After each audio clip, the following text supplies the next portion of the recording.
Imagine pulling something out of the ground and not being able to explain it. Not because it's broken or incomplete, but because it's perfect. A bronze face staring back at you with enormous protruding eyes. Ears that flare wide like they were built to hear frequencies we can't reach. A mouth set in an expression that doesn't quite map onto any emotion you can name. You're holding it. It's real. It's thousands of years old, and it shouldn't exist. Not here, not like this, not this good. That's the situation archaeologists found themselves in when the site of Sangxing Doi, buried in the Sichuan basin of southwestern China, began giving up its secrets. And the more it gave, the harder the questions got. Here's what makes this so strange. We have a fairly detailed picture of early Chinese civilization.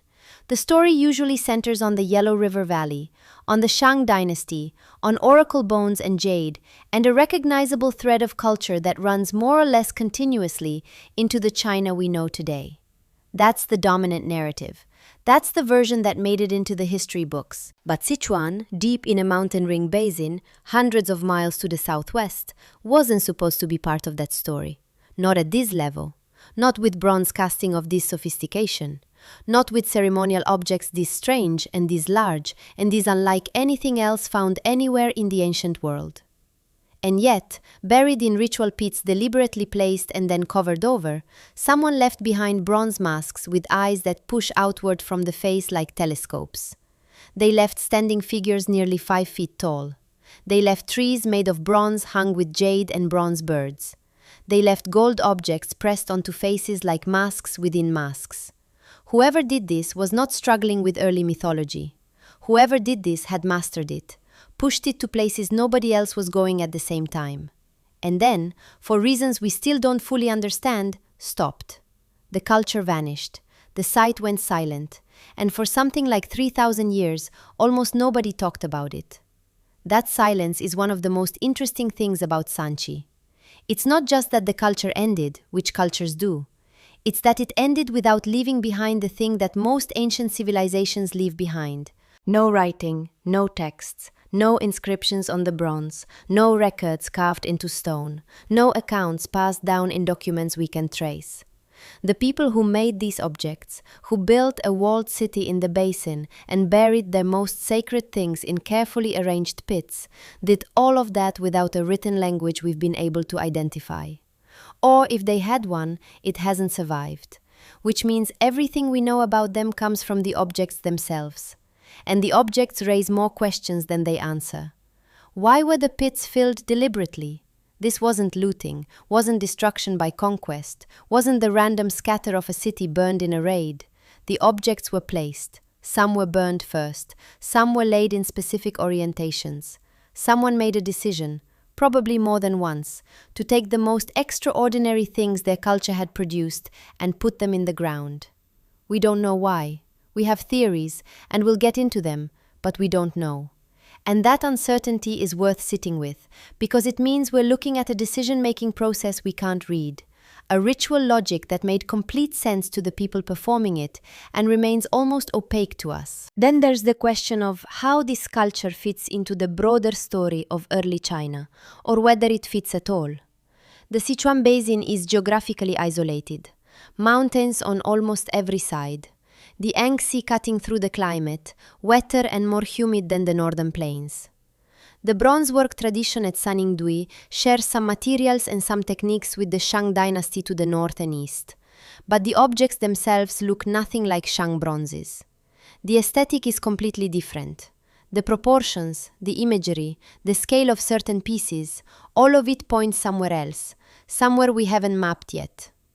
That question of whether Sangdui represents a parallel civilization that developed largely on its own, or a branch of something connected to the Yellow River cultures, or something else entirely, is still genuinely open. And it matters because the answer changes what we think we know about how complex societies emerged in ancient China. It might not have been one story. It might have been several running at the same time, in different directions with different results. The moment everything changed for modern understanding of this site was 1986. That's when 2 sacrificial pits were found in quick succession. packed with objects that rewrote the scale of what Sanchui was. We'll get into exactly what was in those pits, and what the excavation looked like, and why the bronze heads in particular stopped researchers cold. But for now, just hold the image. Bronze faces coming out of the earth, eyes designed to see something we can't see. A culture sophisticated enough to cast them, and quiet enough to vanish almost without a trace. If you're listening to this right now and starting to feel that particular kind of calm that comes from a genuinely strange puzzle, I'm glad. Tell me where you are and what time it is there. I check the comments and there's something I find quietly wonderful about this showing up in someone's earphones in Osaka at midnight or in Melbourne on a Sunday morning. Wherever you are, you're welcome here. And if you'd like to listen without ads and without background music, you can follow the show on Spotify. It's free, it's clean, and it helps keep this going. The link to support the channel is in the description. Now, let's go to Sichuan. Let's start at the beginning of a story that was hidden underground for 3,000 years and see what's actually there. If you want to understand Sansingdui, you have to understand the place first, because the place is doing a lot of work here. The Sichuan Basin sits in the southwestern interior of what is now China, surrounded on almost every side by serious geography. To the west, the Tibetan Plateau rises dramatically, some of the most inhospitable terrain on Earth. To the north, the Chinling and Daraba mountain ranges form a natural wall between the basin and the Wei River Valley. To the east and south, more mountains, more ridgelines, more of the kind of landscape that slows everything down. Trade, migration, the movement of ideas, movement, all of it gets filtered through those barriers. Inside that ring, though, the basin itself is generous. The climate is mild and wet, heavy with humidity for much of the year. The kind of place where the sky can feel low and close, and the rivers run full. Two rivers matter most here, the Min and the Tujiang, both tributaries that feed eventually into the Yangtze, and both running through the heart of the ancient settlement zone. The site of Sanchui sits near where those waterways converge, which tells you something. People in the ancient world didn't build their major centers by accident. They built them where water moved and where water could be managed. That geography created conditions for a distinct development. Not isolation exactly, because complete isolation doesn't produce the kind of sophisticated material culture we find at Sansingdui. You need exchange for that. You need outside input. But selective contact, filtered exchange, the kind where a culture absorbs what it wants from outside influences and does something recognizably its own with it. The mountains aren't a wall, they're a membrane. Things get through, but slowly and transformed in the process. The ancient name for this region was Shu, and Shu wasn't a footnote.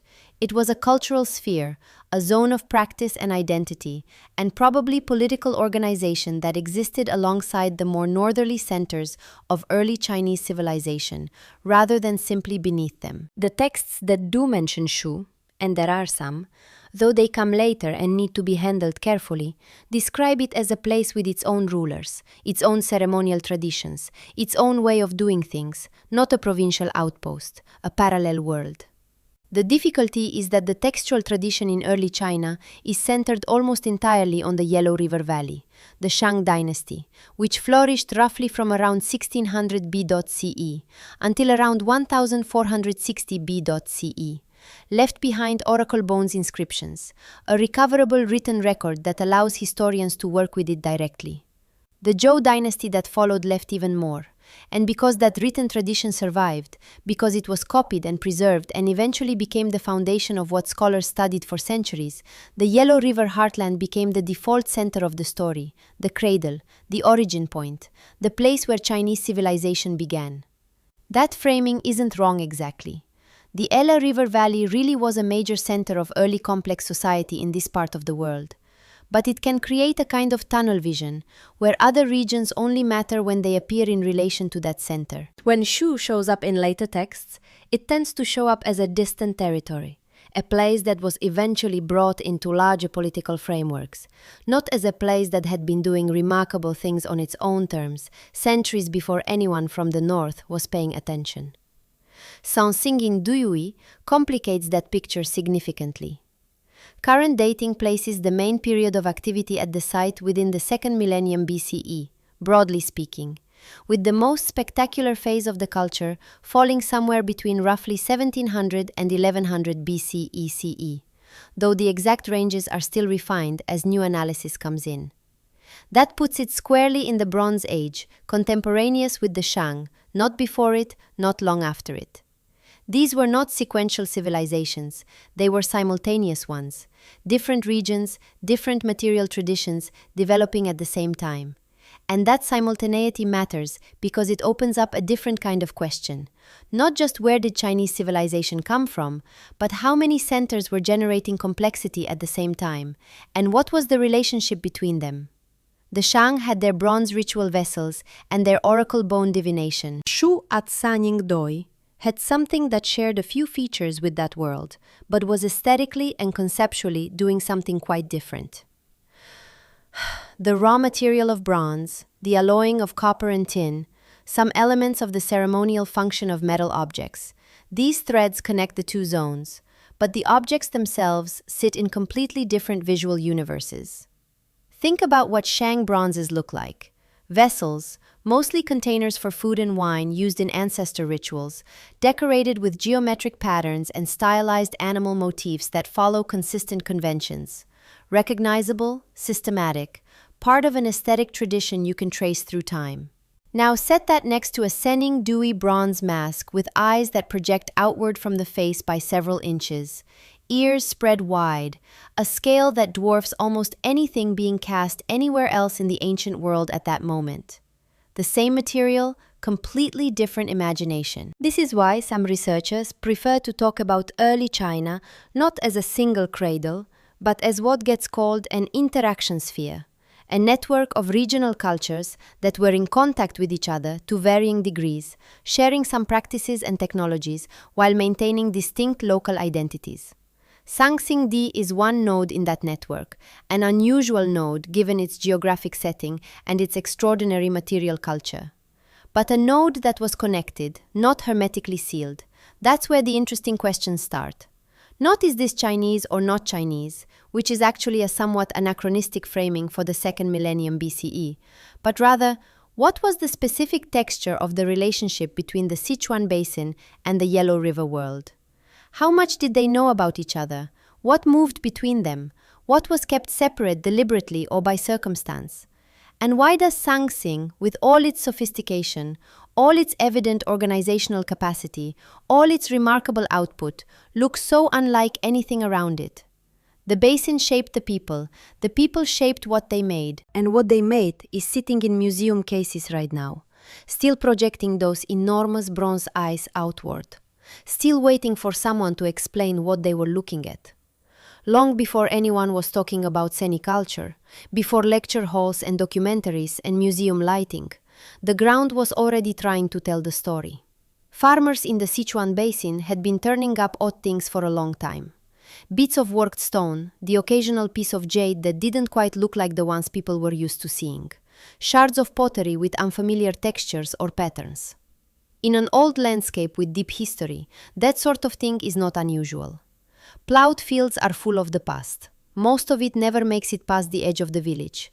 But every so often, an object is strange enough or beautiful enough that it doesn't just get tossed aside. In 1929, near the town of Guanghan, north of today's Chengdu, a group of farmers were digging an irrigation ditch. Accounts differ in the details. Some later retellings have them cutting through a pit wall. Others have them simply following the line of the ditch until their tools hit something harder than usual. But contemporary reports agree on the essentials.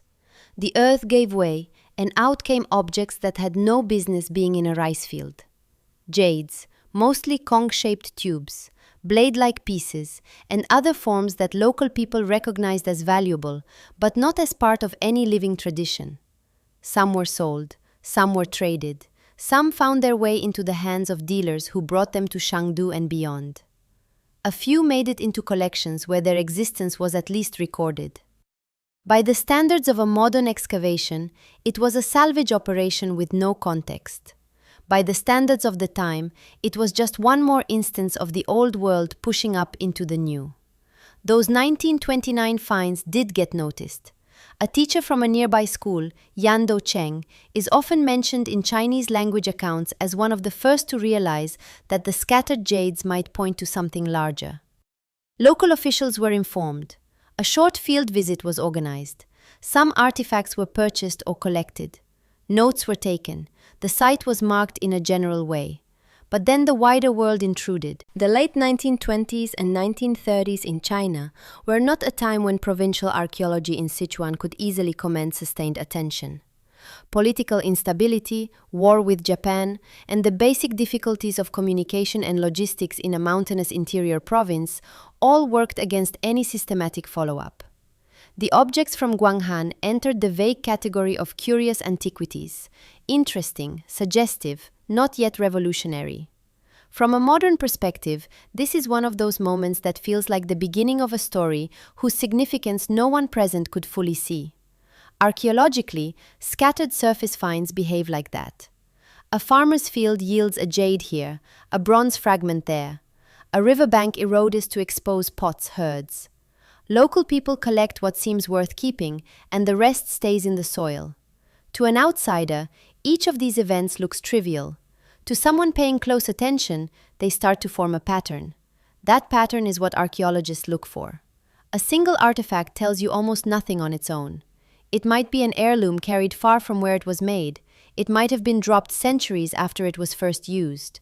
It might have been moved by floods, by construction, by the kind of landscape processes that quietly rearrange the upper layers of the earth. But when you start to see concentrations, multiple objects of similar style, material, and date emerging from a limited area, that is when the possibility of a major site comes into view. In the decades after 1929, that is what began to happen around Guanghan. More jades turned up. Pottery fragments with thick dark pastes and particular rim shapes appeared in reports. A few bronzes of unfamiliar forms surfaced in the antiquities trade. Archaeologists working in Sichuan when they could took note. The name that gradually attached to the area was Sanging Dui, literally 3-star mound, a reference to 3 low rises on the landscape that local people had long known. Early surveys, especially those carried out in the late 1930s and then again after the founding of the People's Republic in 1949, began to map what lay beneath and between those mounds. Field teams walked the plowed surfaces, collecting every artifact fragment they could find, plotting distributions, sketching topography. They noticed that cultural material, pottery, stone tools, bits of jade, was not confined to a single point, but spread over several square kilometers of slightly raised ground near an old channel of the Yazi River, itself a branch of the Muo system. This is what we now call the Sangsingdui site.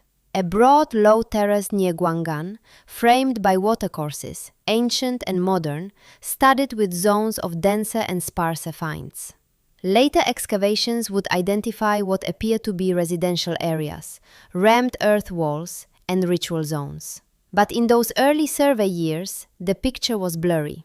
A large settlement site was the cautious phrase that appeared in reports.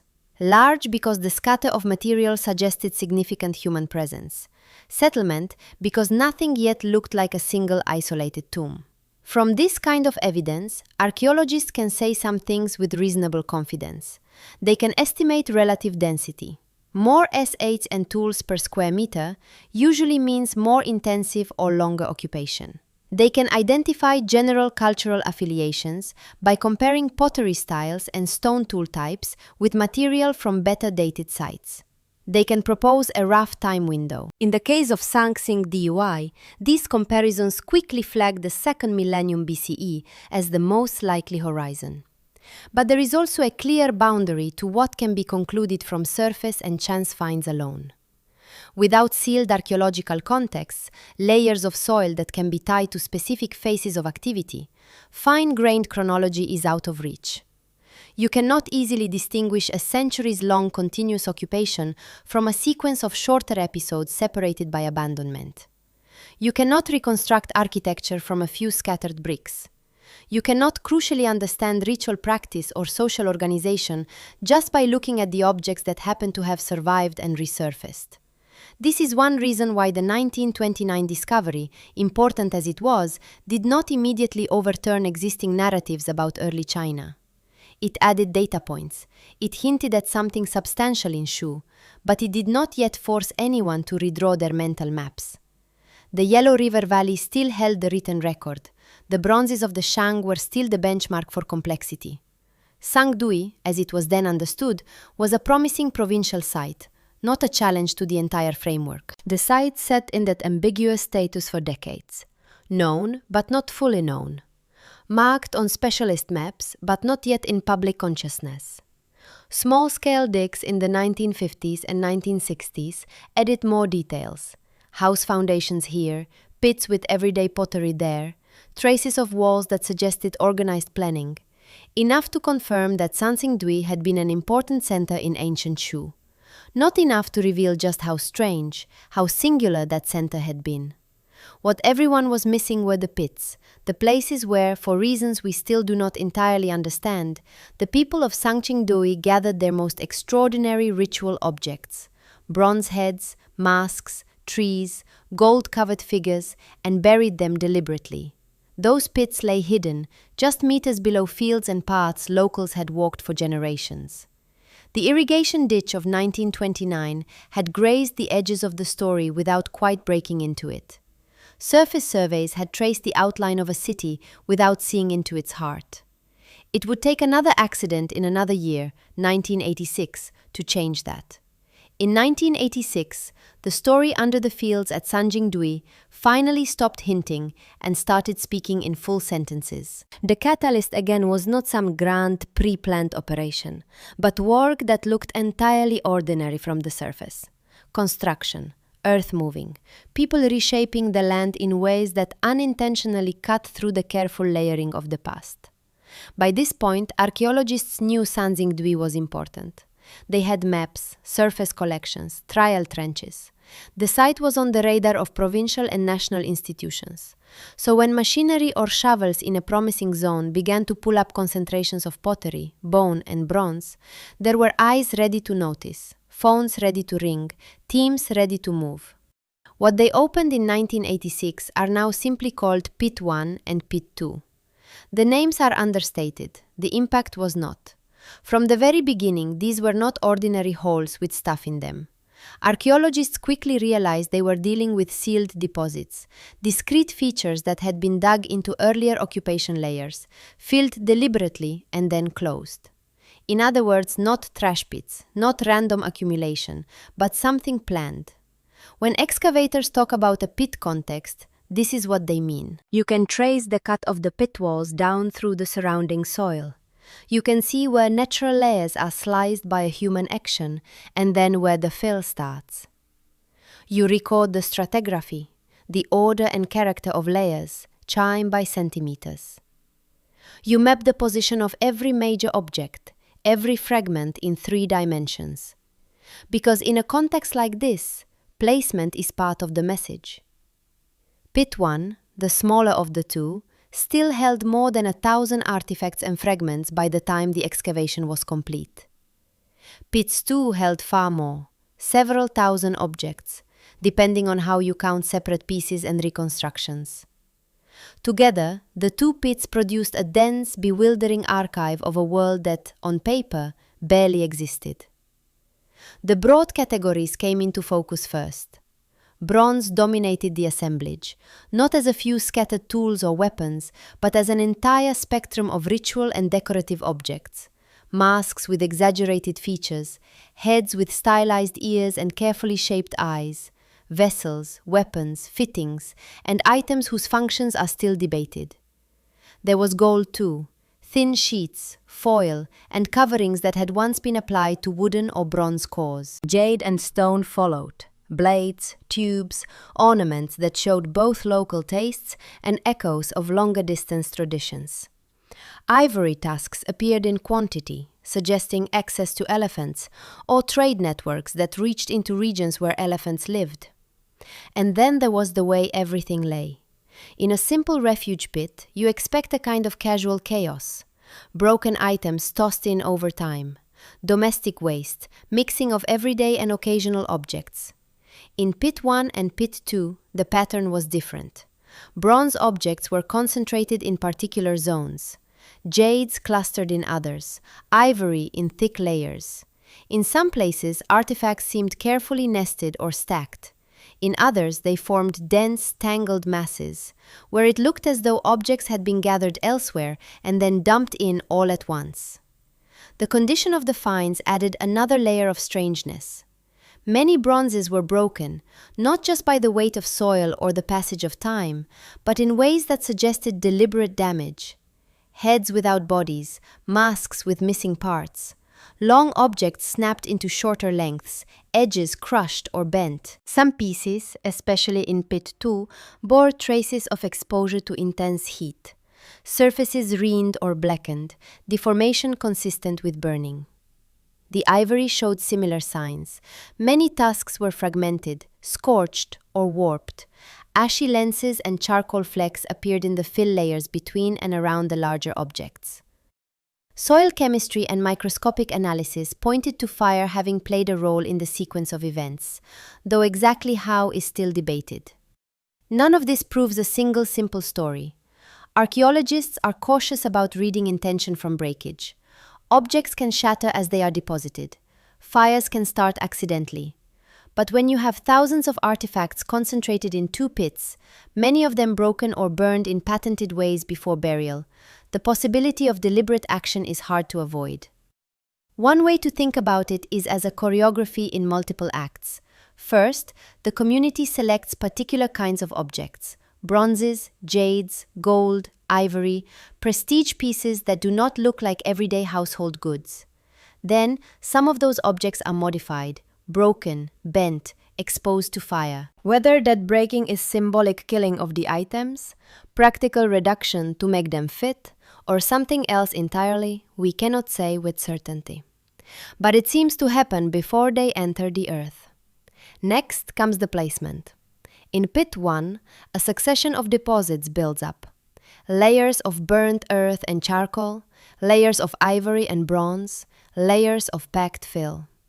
In pit 2, the sequence is even more complex, with what appear to be multiple episodes of deposition, separated by thin lenses of soil that had time to settle before the next wave of objects arrived.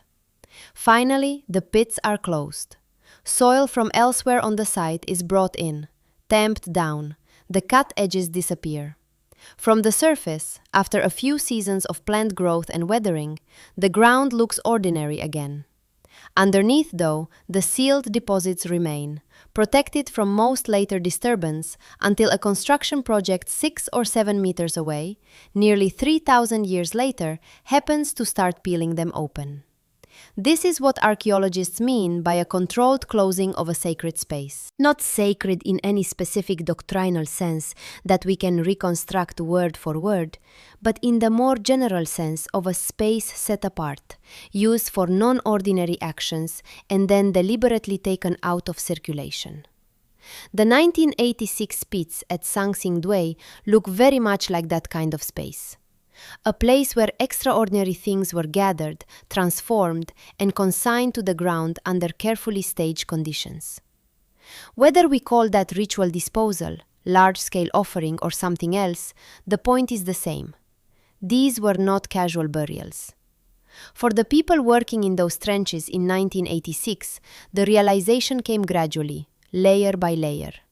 At first, each new artifact was simply a surprise. Another mask, another strange head, another tangle of bronze. But as the counts rose into the thousands and the patterns of placement, stratigraphy, and damage became clearer, it was hard to avoid a quieter, more unsettling conclusion. Whoever had made these things had also chosen to hide them, not lose them, not forget them, place them. And if the pits were this dramatic, what did that say about the culture that created them? And about the world that stood above them before the final load of fill went in? To even begin to answer that, we have to look more closely at the objects themselves. The bronze heads and masks that once they saw the light again, refused to fit neatly into anyone's existing picture of ancient China. The first thing that hits you looking at the Sangui faces is how unapologetically not human they are. not in the sense of monsters or demons, but in the sense of a decision. These are not portraits. They are not what people look like. They are what a certain community in a certain time and place decided power should look like when you give it a face. Across Pit 1 and Pit 2, and in later finds from the wider site, a kind of family resemblance emerges. The eyes push outward, as if the sockets themselves are too shallow to contain them. Sometimes they are long tubular forms that jut forward, drilled or cast with openings that may once have held inlays. Sometimes they're more almond-shaped, still large, still assertive, still the anchor points of the whole design. The brows above them are not delicate lines. They are thick, sculpted ridges, running straight and level, like beams, or arcing in long continuous curves from temple to temple. On some masks, these brows merge into the nose in one flowing structure, giving the whole face the feel of a single continuous plane folded into features. The ears, when present, are equally emphatic. They stand out in sharp relief from the sides of the head, often elongated with clear cartilage folds picked out in bronze. On several of the best-preserved heads, the ears are pierced, not just with a single hole, but with carefully cast loops or openings that seem designed to receive something else. Rings, pendants, maybe hanging ornaments that have long since vanished. The mouths tend to be small relative to the rest of the face, either tightly closed or only slightly parted. Lips are drawn with a single incised line or a simple thickened band. Chins can be surprisingly delicate under those strong brows, giving a sense of vertical compression. Massive upper face, compressed lower face, as if whatever mattered most about the being represented lived in the eyes and the brow. You can walk along a line of these bronzes and fear that you're seeing variations on a theme. The same grammar of exaggerated perception and attention, rephrased again and again. Scale drives the point home. Some of the bronze heads are close to life size. A typical example might be around 30 to 35 centimeters high, 15 to 20 centimeters across, something like what you would get if you carefully measured an adult human head and then simplified the forms. These pieces feel like stand-ins for real people, if very stylized ones. But others jump categories completely. One famous head from Pit 2 is over 40 centimeters tall without its base. Broad, heavy, and far more massive than any skull. When you stand near it in a museum, you're very aware that this was not meant to sit quietly on a table. It expects a pedestal, a platform, some structure that lifts it into a different visual field. The masks push scale even further. Several of the large masks from Sanqingdui are in the range of 130 to 140 centimeters wide, roughly the arm span of a small child, or about as wide as a person's shoulders. The height of these masks can approach 70 or 80 centimeters. This is not something a person could wear on a face. It would engulf them. Even mid-sized pieces in the 60 to 80 centimeter range would have been unwieldy as personal masks. Instead, they read like facades meant to be attached to something larger, a wall, a ceremonial frame, a wooden structure, or a tall pole. Some have flanges, tangs, or perforations along the edges, the sort of practical, unglamorous details artisans include when they know an object must be fastened securely. So, we have these faces, large, sometimes enormous, with exaggerated eyes and brows and ears, often with pierced lows and patterned headdresses. How did they make them? Unlike later lost wax bronzes in other parts of the world, Chinese bronze working in the late 2nd millennium BCE is usually associated with piece mold casting. A basic way to imagine this is you first create the shape you want in a model, often clay. You then build clay molds around it in sections. Remove those sections, fire them, reassemble them with a hollow space inside, and finally pour molten bronze into that space. When the metal cools, you break away the mold and reveal the casting. The Yellow River Valley Shang elites were doing this with astonishing precision for their ritual vessels. At Sanqingdui, there are signs of a related but locally inflected tradition. Clay mold fragments, negative impressions in the soil, and the internal structure of some bronzes point toward piece mold techniques adapted for these unconventional shapes. On some heads, you can still see faint mold lines where separate sections met. The noses and brows of several pieces look as if they were planned as single units, while the ears, headdresses, or projecting eye tubes were cast either in the same pour with complex core supports, or possibly in some cases cast separately and then joined while the metal was still workable. The exact workshop choreography is still being studied, but radiographic imaging has begun to show hollow spaces, core supports, and thickness variations that are very much in keeping with the sophisticated mold-based casting tradition. At the same time, the Sangsingui workshops were not simply copying Shang recipes. The alloys are broadly comparable, bronze with varying mixtures of copper, tin, and lead. But the surface treatments, the joining methods, and the choice to pour such large, open mask-like structures suggest a local tradition that had grown up around different priorities. One way we can glimpse those priorities is in what is missing. Look closely at the top surfaces of some of the bronze heads. You'll see small holes, rectangular slots, or irregular patches that do not obviously belong to facial features. On certain pieces, there are clear socket-like recesses or broken stubs rising from the crown. Around some mouths or chins, you find tiny perforations in orderly rows. Along mask edges, there are series of cast loops or punched holes that could have taken cords. None of these details on their own prove anything. Metal can crack, casting floors can look suggestive. But when you have repeated patterns, holes placed symmetrically where a headdress might attach, stubs in positions consistent with eyebrows, mustaches, or crests, loops along edges where textiles or leather thongs could have been tied, the possibility that these bronzes once wore additional layers becomes hard to ignore. Organic materials rarely survive well in the humid, acidic soils of the Sichuan Basin. If wood, lacquer, feathers, hair, leather, or fabric had been attached to the bronzes, only the most unusual preservation conditions would leave traces. At Sanjdui, that means we mostly see the armatures, the durable metallic skeletons that once carried something brighter, softer, more ephemeral. Some researchers have suggested that at least a few of the life-size heads were originally mounted on wooden bodies dressed in real clothing, perhaps even given wigs or headdresses of fiber and feather. The giant masks may have been front plates on tall wooden poles or frames, turning them into towering presences in a ceremonial ground. In some cases, gold foil fragments found nearby seem to match the contours of bronze surfaces, hinting that parts of these faces were once gilded, catching and reflecting light in ways the bare metal cannot any longer. All of this remains interpretive.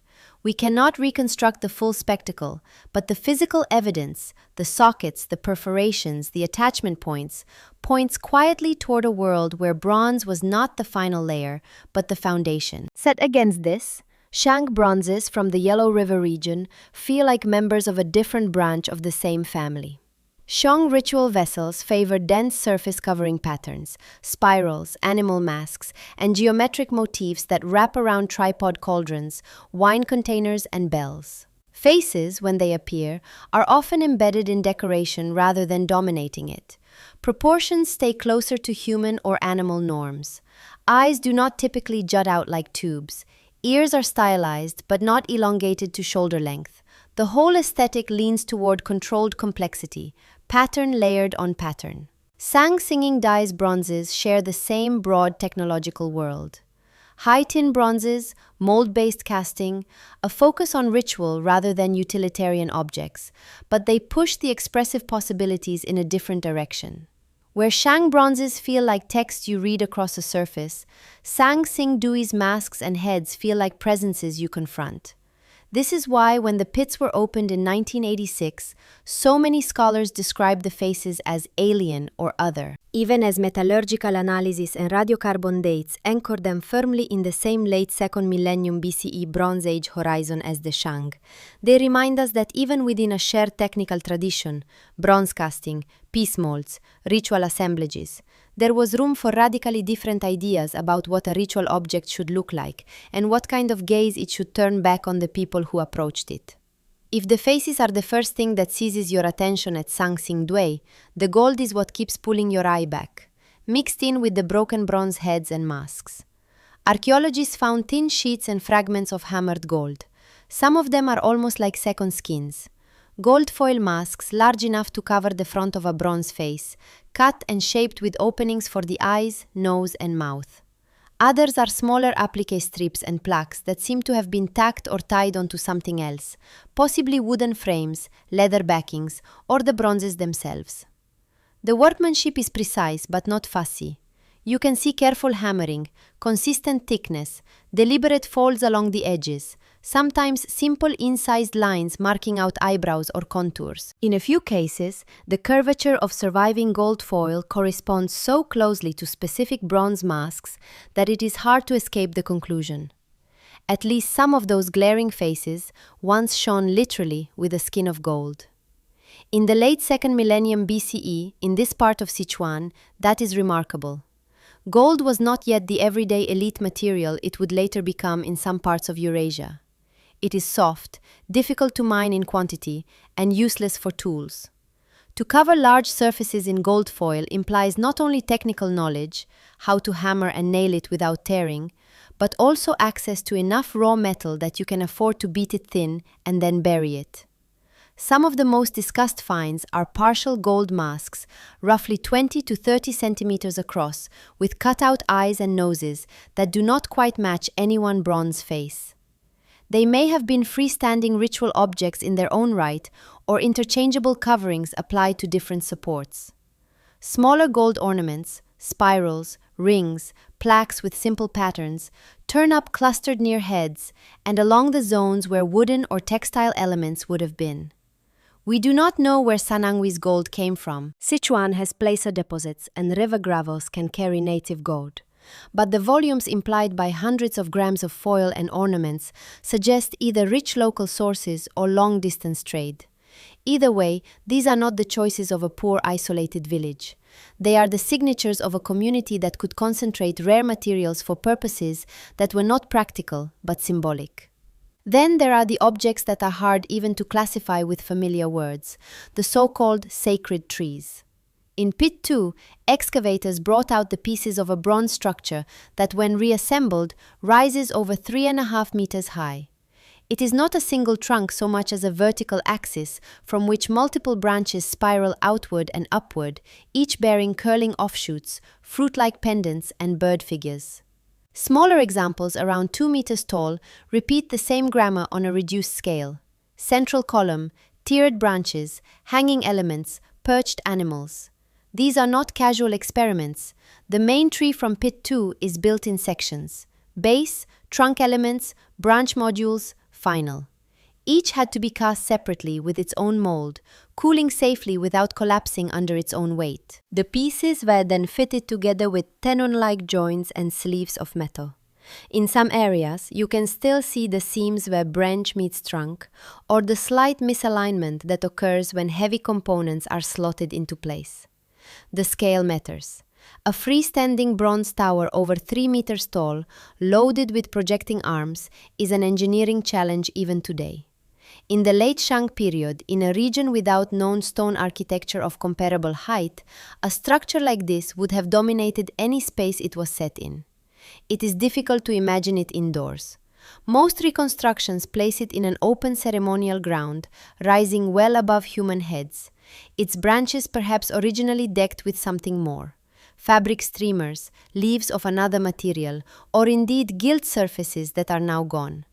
The imagery itself, tree, fruit, birds, is suggestive but not transparent. Some scholars have compared it to later Chinese myths of a Faust or sun-bearing tree in the east, or to widespread Eurasian motifs of a world tree linking heaven, earth, and underworld. Those parallels are tempting, but the temporal distance is large, and we do not have Senui texts to confirm the connection. What we can say is that these trees were major investments of labor and metal, and that they took a form unlike anything found so far in Shang ritual assemblages.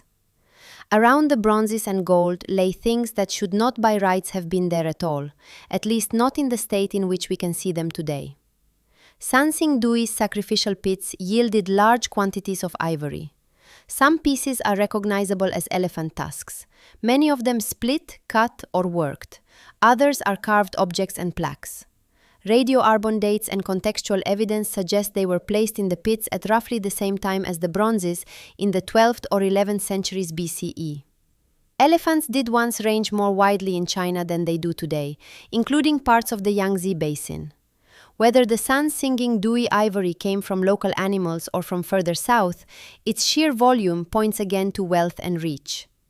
Ivory is a prestige material, bright, fine-grained, pleasant to touch and to carve. To bury dozens of tusks and carved pieces is to take a significant store of value out of circulation and commit it to whatever purpose the pit served. In most of the Sichuan Basin soils, ivory does not survive well. Acidity and groundwater tend to break it down over time. At Sanchui, anaerobic pockets and specific burial conditions seem to have slowed that process enough that substantial fragments remain. Even so, many pieces are cracked, laminated, or only partly preserved. They are the visible tip of an organic iceberg. For every tusk we can see today, there were likely wooden beams, textile hangings, feather arrangements, leather bindings, lacquered components, maybe even food offerings or human remains that have left little or no trace. The pits contain jades, shells, and other durable items alongside the bronzes. But the patterning of finds, the way certain objects cluster, the gaps and voids between them, suggests that what we see now is the heavy framework of a much richer, more perishable assemblage. This is where interpretation becomes especially delicate. We have bronzes, gold, ivory, jade, and traces of burnt bones and charcoal all together. Some items are clearly broken on purpose. Masks smashed, trees snapped, tusks cut. Others seem intact, or were at least reparable before burial. One line of thought sees the pits as primarily ritual, great termination deposits, in which valuable ritual gear was deliberately killed and consigned to the earth as offerings to ancestors, spirits, or deities. Another angle emphasizes the political dimension. These were not just sacred objects, they were also instruments of authority, faces of power, symbols of rank, material proofs of a ruling house's right to command labor and distant resources. Burying them could have been a way to close a chapter in that political story, ending a dynasty, marking a crisis, resetting relations with whatever powers were believed to underwrite human rule. The material mix complicates any clean separation between religious and political. Gold foil on a bronze face is both a ritual elevation and a visual statement of hierarchy. Ivory from distant forests mounted on locally cast trees or laid beside local jades speaks to networks that are economic, diplomatic, and symbolic at once.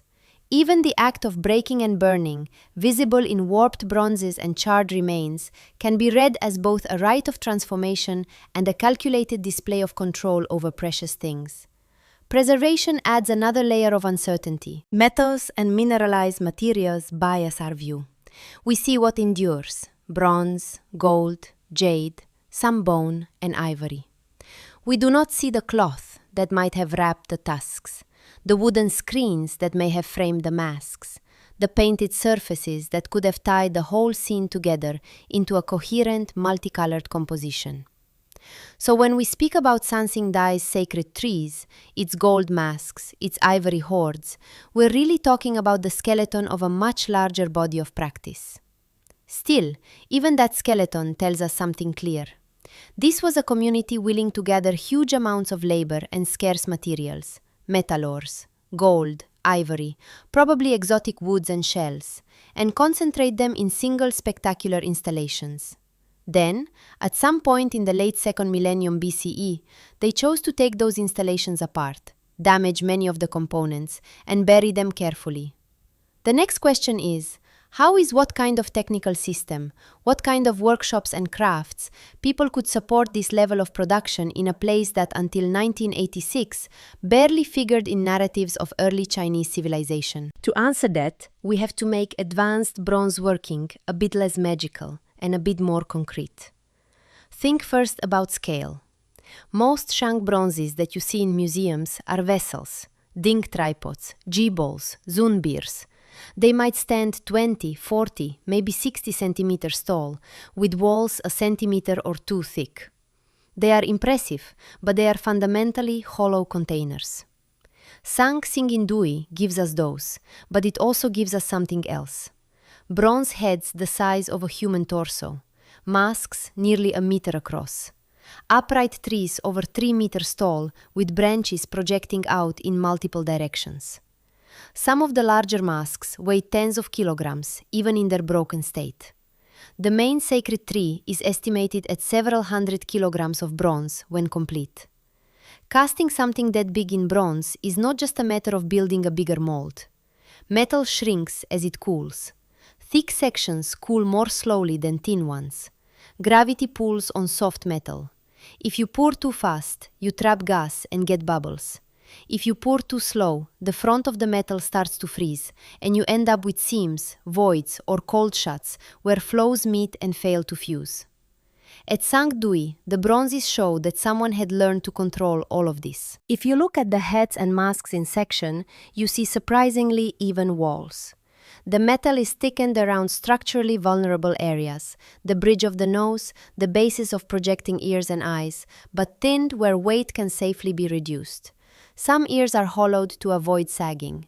The great protruding eyes are cast as separate elements and then joined, reducing the risk that a long, thin cylinder of metal will distort as it cools. That is what advanced means here. A consistent ability to predict how bronze will behave as a hot liquid and as a cooling solid, and to design around those behaviors across an entire workshop tradition. The trees push the same problem further. A 3.5-meter bronze structure is not poured in one go. It is a kit. Each module, base, trunk segment, branch unit, finial needs its own mold. Each has to be dimensioned so that joints actually fit while still allowing for shrinkage. Tenon-like pegs must be just narrow enough to slide into their sockets, but not so narrow that they wobble. The branch leaves must be thick enough to bear weight, but not so thick that internal stresses crack them on cooling. When you see all the pieces slot together and hold, you're looking at an invisible lattice of measurements and mental models, rules of thumb about how much to overbuild a peg, how wide to leave a sleeve, how far you can lever a branch before it will droop or break. No one person intuits all of that from nowhere. It accumulates through dozens, then hundreds of trial and error casts, preserved as workshop knowledge. That knowledge is expensive. To keep practicing at this scale, the community has to feed it with materials. Bronze is mostly copper. To get 1 kilogram of copper in the Bronze Age, you may need many kilograms of ore, plus fluxes, plus fuel. Tin is rarer still. Sichuan has copper deposits. Tin might have come from further south or west. Some Sanui bronzes also include lead, which lowers the melting point and improves fluidity. Handy when you're trying to get metal into the fine tips of branches or the sharp corners of eye sockets. Every crucible full of molten bronze represents charcoal that had to be made from trees cut, dried, and burned under controlled conditions. Charcoal production itself is a major industry. Woodcutters must go into the surrounding hills. Teams must stack and cover the wood. Someone must maintain the slow, low oxygen burn that turns logs into high-energy fuel without letting them flare into ash. Add to that the labor of mining and transporting ore, washing and roasting it, breaking it into chargeable pieces, carrying it to the smelting site, then moving raw metal again to casting workshops. None of this is work a single household does on the side. When archaeologists talk about resource requirements, they mean exactly this interlocking chain. A corpus of several hundred large bronzes implies not just a few talented artisans, but a community that can reliably mobilize miners, charcoal burners or haulers, furnace tenders, mold makers, casters, finishers, and polishers over years, perhaps generations. Inside that chain, workshops leave their fingerprints in another way: standardization. If you line up sang-singing bronzes, you begin to notice recurring forms. The same style of eye shows up on multiple heads and standalone eye plaques. An almond outline, a particular thickness of eyelid ridge, a regular ratio of eyeball diameter to socket width. Ear shapes repeat. The dragon-like or bird-like motifs on vessel handles follow recognizable templates. The segments of different sacred trees share compatible diameters and joint designs. This is not the randomness of individual artisans improvising alone. It suggests model forms, perhaps wooden patterns or master molds from which others were copied. It suggests mold-making specialists who know how to build piece molds around a prototype and then disassemble and reassemble them without losing detail. It suggests that when an elite wanted another mask or another tree, they could ask for one of those, and everyone understood what those meant. A workshop capable of that level of repetition probably had internal hierarchies. Apprentices learning to prepare clay, to pack and fire molds, to file and chase finished surfaces. Senior casters deciding alloy ratios and pour temperatures. Some people specialized in modeling faces, others in joining assemblies or repairing casting floors. These are not generalized farmers picking up metalwork for a week a year. They're craftspeople investing their lives in a constrained, technically demanding skill set. And that brings us from metallurgy to society. Copper, tin, and lead do not walk themselves into furnaces. Ivory, gold, and jade do not assemble themselves into composite ritual gear. Somewhere behind the sang-singing dew bronzes, there had to be individuals or institutions with the authority to command labor and concentrate resources. In many early states, that authority is tied to ritual. The biggest, most technically complex bronzes are not plows or weapons. They are things that do not need to exist for survival at all. Masks too heavy to wear in practical life, trees that cannot provide shade, vessels too massive for everyday cooking. Their function, as far as we can tell, is to shape space and perception, to materialize relationships between humans, ancestors, spirits, or cosmic forces. If you are the person or group who controls those objects, who decides when the tree is assembled in the ceremonial ground, whose face is multiplied and enlarged in bronze, who has the power to order those faces and trees dismantled and buried, you sit at a strategic intersection. You arbitrate between the world of metal and the world of meaning. That position can justify demands for grain to feed artisans, for woodcutters to make charcoal, for caravans to bring tin from distant hills. The concentration of ritual bronzes, then, is not just a story about aesthetics or belief. It is a visible record of political economy. Who could take the surplus of many villages and freeze it into gleaming, practically useless forms? Because the objects are so striking, it is tempting to jump from "we do not know how they did this" to "perhaps they had help from a lost super-civilization" or from "they're unusual for China" to "they must be anomalies in human history." The evidence does not require that. Everything we see at Sangsing Dui, large-scale modular casting, control over wall thickness, standardized motifs, alloy choices tuned to function, fits within what we know Bronze Age communities around the world could achieve when they combined steady access to metal with organized labor and specialized skill. What makes Sangqingdui remarkable is not that its people were impossibly advanced, but that they took the possibilities of Bronze Age technology in a distinctive direction, one that does not map neatly onto the better documented traditions of the Yellow River or the steppe. They were, as far as we can tell, a well-organized society that learned how to move mountains of ore, wood, and human time through a narrow channel of workshops and out into a concentrated field of faces, trees, and ritual gear. Then, at some point, they chose to turn that channel off, to break much of what they had made, and to bury it. To understand what that choice might mean, we have to set the bronzes back into the larger fabric of their world. A world where people could command such resources and skills without yet leaving us a single line of writing. For early China, this is where the story usually becomes clear. In the north, in the late 2nd millennium BCE, the Shang elite began carving questions into animal bones and turtle plans. Will the king's toothache end? Should we attack the enemy to the east? Will the harvest be good? They heat the bones, read the cracks, and sometimes carve the answers as well. Names of kings, names of ancestors, dates keyed to ritual calendars, victories, defeats, eclipses.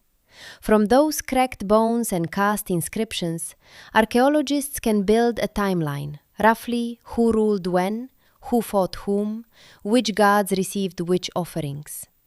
Even when the archaeology is messy, the words anchor it. Sang Singing Dui, as far as evidence currently goes, gives us none of that. Across the sacrificial pits, the surrounding site, and the wider Chengdu plain, there is no confirmed indigenous writing system on the level of Shang oracle bone script or bronze inscriptions. No sequence of signs we can confidently call a royal name. No repeating characters that obviously mean king, ancestor, or offering. No dates we can plug into a table. That doesn't necessarily mean such writing never existed here. It means that so far it has not survived for us to see. If you imagine what writing looks like in a museum, you probably picture hard surfaces. Bone, shell, stone, bronze, maybe clay. But ancient people also wrote on things that rot. Bamboo and wood slips, silk, bark, leather, materials that in a warm, damp basin like Sichuan usually return to the soil. Later Chinese texts remember bamboo books as the primary medium of writing for centuries. Even in better preserved northern sites, early wooden tablets usually survive only in waterlogged wells or extremely dry tombs. If Sanxing Dui scribes mostly used organic materials, their archives could have dissolved a few decades after being abandoned. The damp earth might still hold fragments in anaerobic pockets no one has dug into yet. Or there might be nothing left at all but the faintest chemical ghosts. Writing can also be rare even when it exists. Early literate societies often restrict formal writing to narrow domains: divination, ritual dedications, high administration. The people who know how to read and write might be a tiny specialist class. Most decisions, most commands, most stories move through memory, speech, and practical routines, rather than inked or carved marks. In that kind of world, you can support complex metallurgy, long-distance trade, and intricate ritual without leaving written traces everywhere. You rely on trained officials who remember tax arrangements, on ritualists who memorize liturgies, on chiefs who settle disputes face-to-face. Sanxing could have operated like that. The absence of inscriptions on the surviving bronzes may reflect a choice that these objects spoke sufficiently through their form and imagery. The mask itself is the statement. A string of characters would be redundant. Or perhaps, in this ritual sphere, spoken formulas and embodied performance mattered more than text. The right words intoned at the right moment, not the right characters engraved in metal. There is also the simple possibility of chance. We know Suning Di only through the parts of it we have happened to uncover. 2 spectacular pits in 1986, 6 more in 2020 and 2021. Some scattered foundations, burials, and artifact clusters. Entire palace precincts, storage yards, or administrative quarters may still lie unexcavated under fields and modern buildings, if written records were kept in one tightly bounded complex. And that complex is the very area we have not yet reached. It would be unsurprising that no writing has appeared. Archaeologists have to balance 2 impulses here. On one hand, absence of evidence is not evidence of absence. We know from many parts of the world that writing can appear suddenly in the record when a new kind of context is opened. A dry cave, a tomb sealed under later construction, a riverbank eroded just enough to reveal a carved stone. It would be premature to declare that the Sanxing Dui culture had no writing at all, based only on what we've dug. On the other hand, archaeology has to respect what has not been found. For now, no clear Singing Dui script has emerged. Despite decades of searching, repeated re-examination of artifacts, and a strong expectation shaped by the Shang comparison that some writing might be there. We have to work with the evidence in hand and resist imagining entire archives into existence simply because we want them. The contrast with the Shang record helps explain why this feels so stark. In any other Shang sites, characters appear exactly where you would expect them from a literate elite. Inscribed on oracle bones used in royal decision-making, cast in relief on ritual bronzes that circulate within the court. Sometimes brushed in ink on pottery or stamped into jade. Those are durable materials. They endure in the ground for 3,000 years. At Sanxing Dui, the durable things are silent. No carved captions on the great masks. No maker's marks naming workshops. No dedicatory texts marching along the sides of the trees. If some form of graphic notation did exist here, counting marks incised on wood, personal emblems painted on textiles, tally sticks for managing grain, we have not yet seen it. And it may never have taken the form of a full writing system, one that can encode language at the level of sentences, names, and narrative like Shang script. What would change if we did find that? If a future excavation turned up a cache of bamboo slips in a waterlogged well, or a bronze with a clearly readable inscription, the entire conversation about Sanchi would shift overnight. We might suddenly have names for rulers, personal names, ancestral titles, or regal names that could be compared with legendary figures in later Sichuan traditions. We could have dates of sacrifices anchoring events in absolute time instead of radiocarbon ranges. We might see how these people describe themselves, what they called their polity, their gods, their neighbors. A single line, like in the 10th year of King so-and-so, we offer this tree to the Lord of the Four Directions, would give us a political structure, a calendar, and a piece of theology in one stroke. A wooden tablet listing grain deliveries from the western villages to a central storehouse would reveal administrative practices and spatial organization. That is the scale of the gap we live with now. Without writing, Zhang, singing, DUI remains almost entirely a story told from the outside.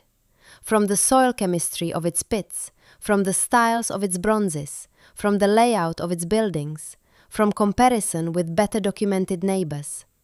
We can infer hierarchy, ritual, labor, organization. We cannot yet hear how the people of Sanchi frame those things for themselves. Paradoxically, that silence is part of what makes the site so compelling. The faces in bronze are vivid, the trees are elaborate, the gold is bright. Everything suggests a community fully capable of abstraction, symbolism, and long-term planning. Exactly the sort of environment where writing often emerges. And yet, in the layers we have touched so far, their words, if they had them, have not stayed. To move forward, we have to lean into that quiet. Resist the urge to fill it with easy stories.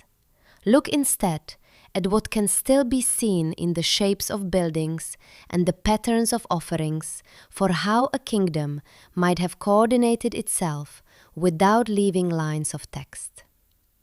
And to do that, we have to look beyond the Sichuan basin and ask how this mute bronze kingdom might or might not connect to the better documented world of Shang China to the northeast. If you open a textbook on early Chinese history, the late 2nd millennium BCE is usually labeled very simply Shang. Capitals marching across the Yellow River Plain, lineages of kings with posthumous names, a court that hunts, sacrifices, divines, and drinks from heavy bronze vessels, whose shapes and motifs feel almost standardized. The timeline anchored by oracle bone dates and later records tends to run in a straight line there. Sang Singi does not sit neatly on that line. Most of the radioarbon dates from the main sacrificial pits and associated features cluster cautiously somewhere between about 1250 and 1000 BCE, with some scholars preferring a narrower window inside that range. That means that when Shang kings at Anyang were asking their ancestors about eclipses and grain, people in the Sichuan basin were already casting those wide-eyed masks and towering trees. Not later, not a mysterious before, roughly contemporaneous as far as our current evidence allows. And yet, when you place a Sanchi bronze face next to a classic Shang ritual vessel, the impression is of two very different conversations happening at the same time. Shang bronze art leans heavily toward what archaeologists call the Tai, a kind of composite animal mask, sometimes symmetrical, often built out of curling hooks and abstract scrolls. The eyes stare out, but the rest of the face dissolves into pattern. These masks cling to the surfaces of vessels, ding cauldrons, guid containers, zun wine beers, forms that repeat across tombs and centuries with disciplined consistency. Shang singing dewy bronzes, by contrast, push outward into the third dimension. instead of masks as surface motifs, you get masks as objects in their own right. Heads that are almost life-sized or even larger, with projecting ears pierced for attachments, and those enormous almond-shaped eyes, sometimes extended into literal cylinders. Noses with carefully modeled bridges, mouths that can be read as neutral, smiling or grim depending on the light. The difference is not just visual, it hints at different ritual logics. Shang vessels with their Tiotean inscriptions are containers of wine, of meat, of smoke, of the invisible presence of ancestors. They sit between human and divine, mediating through offering. The bronze itself holds something. Sunken, dewy pieces feel more like presences than containers. The great masks with inlaid eyes, the standing figure more than 2.5 meters tall holding a lost object, the branching trees with birds and small figures perched on their limbs. These seem to stage a scene. They create a vertical axis between ground and sky, between human height and something far above. One tradition makes its bronzes a kind of sacred tableware. The other builds an entire cast bronze landscape. With such strong contrasts, it can be tempting to declare Sansingdui completely separate. A lost civilization sealed off behind mountains, developing in isolation, while Shang China unfolds somewhere else. That story is emotionally satisfying. It gives the site an air of total otherness. But the geography and the technology both push us toward a more entangled picture. Look at a map. The Sichuan Basin is ringed by mountains, but it is not a closed bowl. To the northeast, river systems eventually link to the Han and then to the middle Yangtze. To the east, the Yangtze itself flows out through the three gorges toward what would later be densely settled regions. Trails and passes wind through highlands into what are now Shanxi and Gansu. None of these routes would have been easy, but over generations, people, ideas, and goods can move along very difficult roads. We already know that bronze technology does not stay put. Wherever the first experiments in alloying copper with tin took place in East Asia, by the late 2nd millennium BCE, we see broadly shared understandings. How to control furnace temperatures, how to use piece molds or section molds, how to model complex shapes in clay and reproduce them in metal, how to manage large foundry teams. At Sansingdui, the metallurgical signatures, high tin bronzes for certain objects, leaded alloys for others, use of casting cores and composite molds, fit comfortably inside that larger horizon. The people of the Chengdu Plain were not reinventing metallurgy from scratch. They were participating in a shared technical world, then pushing its possibilities in directions that suited their own ritual aesthetics. You can imagine how that sharing might work without requiring direct caravans from the Shang royal city. Intermediate communities along the Yangtze exchanged jade, salt, lacquer, timber, or exotic stones. Metal objects travel as prestige gifts or bride wealth, moving one social step at a time.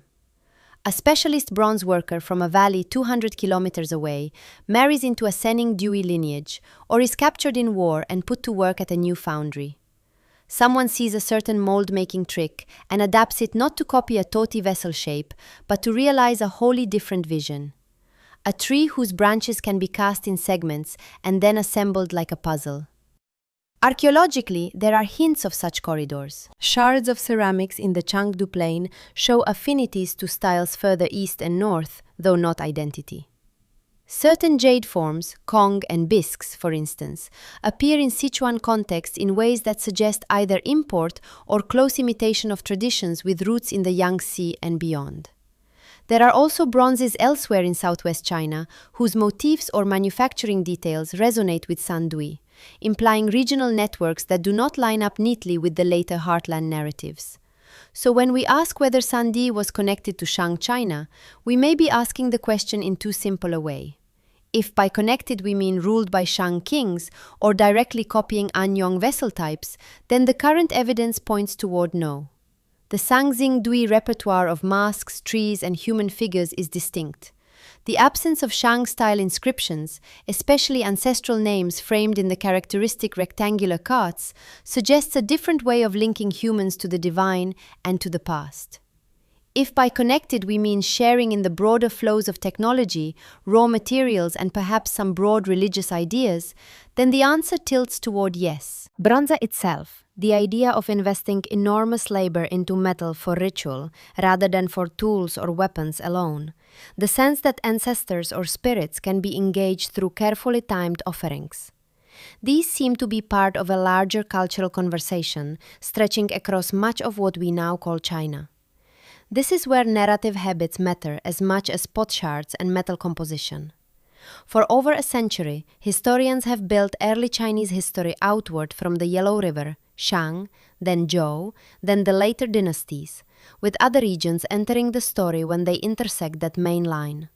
In that frame, a site like Sunqingdui appears as an outlier, a puzzle to be explained in terms of influence from the center or deviation from it.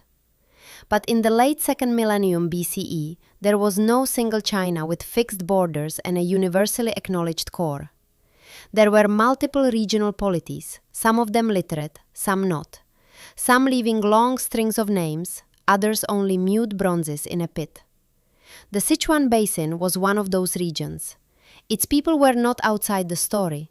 They were writing a chapter in a different script, most of which has not survived. Framing Sanxingdui as disconnected from the Yellow River risks turning our lack of texts into a kind of cultural exile. It takes the silence of the bronzes and makes it sound like isolation. A more cautious way to phrase the problem might be this. So far, we do not have clear written or iconographic bridges between the Sanxingdui world and named Shang kings. We see shared technological foundations and long-distance exchange routes that could have carried ideas both ways, but the specific political and religious ties remain opaque. Within that opacity, there is room for many degrees of connection. Perhaps emissaries from the East once stood before those staring bronze faces, exchanging gifts under the gaze of gods neither side fully understood. Perhaps contact was indirect, mediated through chains of smaller communities. Or perhaps knowledge of Sanxingdui never reached Anyang at all, even as bits of its metalwork style filtered into nearer valleys. For now, the evidence lets us say this with relative confidence. In the same centuries that Shang divers worked over hot bones in the north, another sophisticated bronze-using society was thriving in the Sichuan Basin. It shared the broad, technical language of Bronze Age East Asia, yet spoke it with a strikingly local accent. To understand what those bronzes were doing, not just how they were made, we have to stay with that regional voice and follow it into the pits themselves. When excavators at Sanxingdui talk about the pits, they're mostly referring to a very specific set of features. In 1986, 2 large irregular pits were uncovered, later labeled Pit 1 and Pit 2, packed with bronzes, jades, gold foils, elephant tusks, cowrie shells, and ceramics. After 2019, a cluster of at least 6 more pits came to light nearby. The counts shift a little as new fragments are joined and identified, but we're talking about hundreds of objects, some of them among the most technically ambitious bronzes ever made in Bronze Age East Asia. What matters for understanding them is not just what was in those pits, but how it got there. None of these looks like a trash hole behind someone's workshop. The fills are dense but structured. You get layers of ash and charcoal. You get bones and tusks with consistent orientations. You get bronzes that have been snapped, burned, folded, or cut, then laid in overlapping but not random arrangements. You get objects that seem to have been placed in groups or in sequences rather than simply dumped. That pattern is why most archaeologists describe them cautiously as sacrificial pits. Sacrifice here doesn't necessarily mean human victims, though there is ongoing debate about some burnt bone fragments. It means that things of value were taken out of circulation, killed in a sense, and offered up to something beyond ordinary social life. You can see the logic if you look at the objects themselves. Many of the bronzes show clear evidence of deliberate damage before burial. Mass projections broken off, noses crushed inward, eye tubes bent, trees snapped at branch junctions. Some pieces were exposed to fire intense enough to warp and melt thinner sections, but thick enough that the main structure survives. Gold foils are crumpled or torn. Elephant tusks are cut and charred. This does not look like accidental burning in a house fire, where you would expect a mix of everyday debris. It looks like a process. First, an object is used perhaps for years as part of rituals in a temple or ceremonial plaza. Then, at some point, it is carefully disabled. The face is blinded. The tree that once formed a vertical link between worlds is broken. The bright surfaces are darkened by smoke. Only after that do they go into the ground. One major interpretation holds that what we are seeing is ritual decommissioning, formal retirement of sacred equipment when a temple, cult, or political order changes. Instead of keeping all divine images around to gather dust, you subject them to a final rite. You burn them, cut them, maybe symbolically kill them, and bury them in a special place. The pit becomes an archive of retired power. From this angle, the careful placement starts to make sense. If you believe a bronze mask is more than metal, if it is a dwelling for a spirit or a conduit for a god, you do not casually toss it aside. Even in retirement, it must be handled with respect, stacked in particular orders, accompanied by other offerings like tusks and jades and shells. The pit itself is part of the ritual script.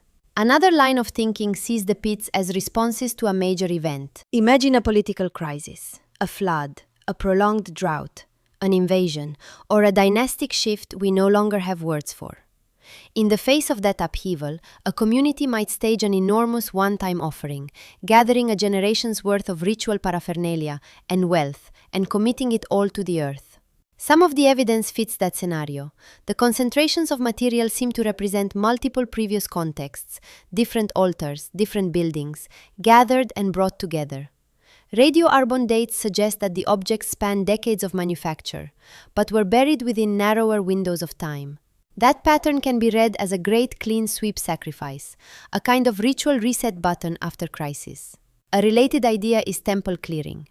Ritual buildings may have been periodically rebuilt on the same spot. When that happens in many ancient cultures, the older floors and installations are buried in place or moved to adjacent pits. At San's Singing Dui, the discovery of rammed earth foundations, platforms, and activity surfaces near the pits hints at an architectural landscape. Altars, halls, courtyards, now mostly erased. In this view, the pits are not isolated features, but parts of a larger ceremonial complex, going through cycles of construction, demolition, and renewal. Because we lack texts, these interpretations remain provisional.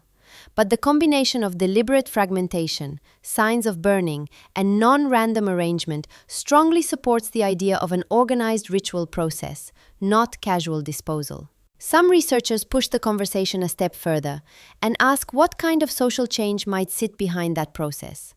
If rulers changed, if one lineage displaced another, or if an old cult was replaced by a new one, there might have been reasons to neutralize earlier sacred images. Destroying or burying the old gods' faces could be a way of closing a political chapter while still showing a certain fearful respect. You do not simply smash the old order. You put it away in a controlled, ritualized way. Others wonder whether environmental stress played a role. A run of poor harvests, earthquakes, or shifts in river courses could push leaders to enact dramatic offerings to restore balance. In that context, the burning and burial of precious bronzes, jades, and ivory could be read as a desperate gift to unseen powers asking for a reset of the world itself. None of these scenarios can be confirmed yet. They are structured possibilities built from patterns in the soil and comparisons to other early complex societies. So archaeologists keep looking for anchors. They look for surrounding architecture, foundations of halls that might have housed the bronzes before burial, courtyards where processions could move, post holes that mark the lines of fences or gateways. They search for altars, raised platforms with ash layers, concentrations of bones, or repeated small offerings that might mark stable ritual spots over generations. They map activity areas around the pits, patches of slag, miscast fragments, and clay molds that might indicate nearby workshops, clusters of broken ceramics that could record feasting, paths of trampled soil that speak of repeated movement. Each new feature helps to locate the pits within a living landscape rather than in isolation. The hope is that piece by piece, a picture will emerge of how ritual, power, and everyday life intersected in this corner of the Chundu Plain. For now, the pits remain the most dramatic pages we can read from that lost chapter. Their very existence tells us that the people of Sanchui felt the need not only to make extraordinary bronzes, but also at some critical moment to hide them broken, burned, and carefully arranged where no one was meant to see them again. When people say Sangsing Dui vanished, it's easy to picture a catastrophe, a city swallowed overnight, a people wiped out. But in archaeology, disappearance is usually quieter than that. Cultures rarely blink out in an instant. They move, they change shape, they fuse with neighbors. Their descendants keep living in the same landscapes under different names. So when we ask why Sanchi vanished from view, we're really asking three connected questions. What happened to this particular ritual center? Where did the people and their traditions go? And why for so long did later history seem almost unaware that this world had ever existed? One family of explanations looks first at the land itself. Sangsingdui sits in the Chengdu Plain, part of the Sichuan Basin. It's a broad, fertile land fed by rivers that branch and braid, carrying silt out of steep surrounding mountains. That kind of environment is generous but unstable. Rivers here have never been fixed lines on a map. Over centuries, they swing, split, merge, and sometimes simply abandon their old beds. Several researchers have suggested that something like that may have happened around the time the pits were filled. Core samples and geomorphological studies in the region point to episodes of flooding and river course change in the late 2nd millennium BCE. The exact timing is still being refined, but there are signs that major channels shifted. Wetlands expanded or contracted, and parts of the plain went from dry ground to flood-prone land in the span of a few generations. If your ritual center is built on a particular terrace because it sits just right above the water and then the river decides to move, your calculations change.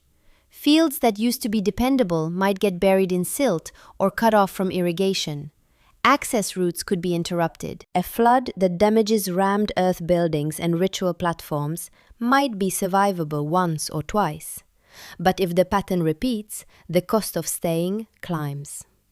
In that scenario, the burial of the bronzes could be part of a long farewell. You hold major ceremonies. You retire the old sacred equipment in a final round of offerings. You mark the closing of a place where humans and spirits had met for centuries. And then gradually, or in a planned movement, the center of gravity shifts. No single layer of mud in the excavations proves this definitively. What we have instead are converging hints. Dates for the pits clustering toward the later activity of the site. Evidence that some architecture around them was no longer maintained afterward. And the broader picture of rivers in the Chengdu Plain that have not sat still. Environmental stress doesn't need to be a Hollywood disaster to push relocation. A series of slightly worse years can be enough. Alongside these landscape stories sits another set of possibilities: changes in power. Sansingdui was not just a village. By the time the great bronzes were being cast, it was a major node in a regional system, a political and ritual center for what archaeologists often call the ancient Shu culture. Centers rise and fall in such systems even without floods. A ruling lineage can lose authority. Trade routes can reorganize. New elites can decide to build their halls somewhere else. When that happens, the people don't vanish. They follow jobs. Grain and ritual obligations, skills and stories travel with them. About 40 kilometers southwest of Sansingdui, near modern Chengdu, another site enters the story: Gingsha. Gingsha was discovered in 2001, and its main flourishing seems to fall in the centuries after Suningdui's peak, roughly between about 1200 and 650 BCE, depending on how you draw the overlaps. There too we find rich evidence of a complex center. Gold foils with sunbird motifs, jade blades, ivory, bronze artifacts, large building foundations, and a dense concentration of ritual deposits. Some of the imagery and materials at Gingsha echo Singingdui strongly. a recurring sun symbol surrounded by 4 flying birds, appears in gold at Gingsha and has visual affinities with motifs from Sangsing Dui. Certain jade types, the use of elephant tusks in ritual contexts, and aspects of bronze style suggest continuity rather than rupture. It looks less like a new people moving in, more like a familiar tradition reorganizing itself around a new hub. This is why many scholars cautiously describe Jinga as a successor center to Sanchui. Not a clone and not a simple move the city 40 kilometers and keep everything the same, but a place where later Shu elites seem to have concentrated after the Sangdu area waned. The challenge is that the handoff is not written down. We don't have an inscription that says, in the year X, because of flood and omen, we moved the altar from Sangdui to Jinga. We work instead with radiocarbon ranges, ceramic sequences, and the distribution of artifact styles. Those data suggest an overlapping period when Sangdui was declining and Jingcha was rising, somewhere around the late 13th to 11th centuries BCE. The exact choreography, whether people moved in phases, whether some lineages stayed behind, whether there were political struggles tied to the shift, is still debated. There are socio-political scenarios that could fit this pattern. An internal power struggle might have led a younger branch of a ruling house to establish a new seat, taking control of bronze workshops and ritual knowledge, while leaving older cult places to be ritually closed. External pressure, conflict with neighbors, changes in long-distance trade contacts, or entanglements with the expanding Shang world to the northeast might have made a new location strategically smarter. In that light, the sacrificial pits could mark not only environmental anxiety, but also political transition, the symbolic end of one configuration of power. Whatever the precise combination of rivers and rulers, by the first millennium BCE, the Sanging-Dui ritual landscape was no longer an active center. The faces were underground. The temples, if any, survived above ground at all, were decaying. Memory was beginning to do something similar. This helps explain another part of the vanishing, the silence of later texts. When Chinese historians in the Zhou and Han periods wrote about the southwest, they did mention a polity called Shu, but those references are brief, often legendary, and focus on kings with magical weapons or serpentine bodies, rather than on real Bronze Age cities. They do not describe a place covered in towering bronze masks with protruding eyes.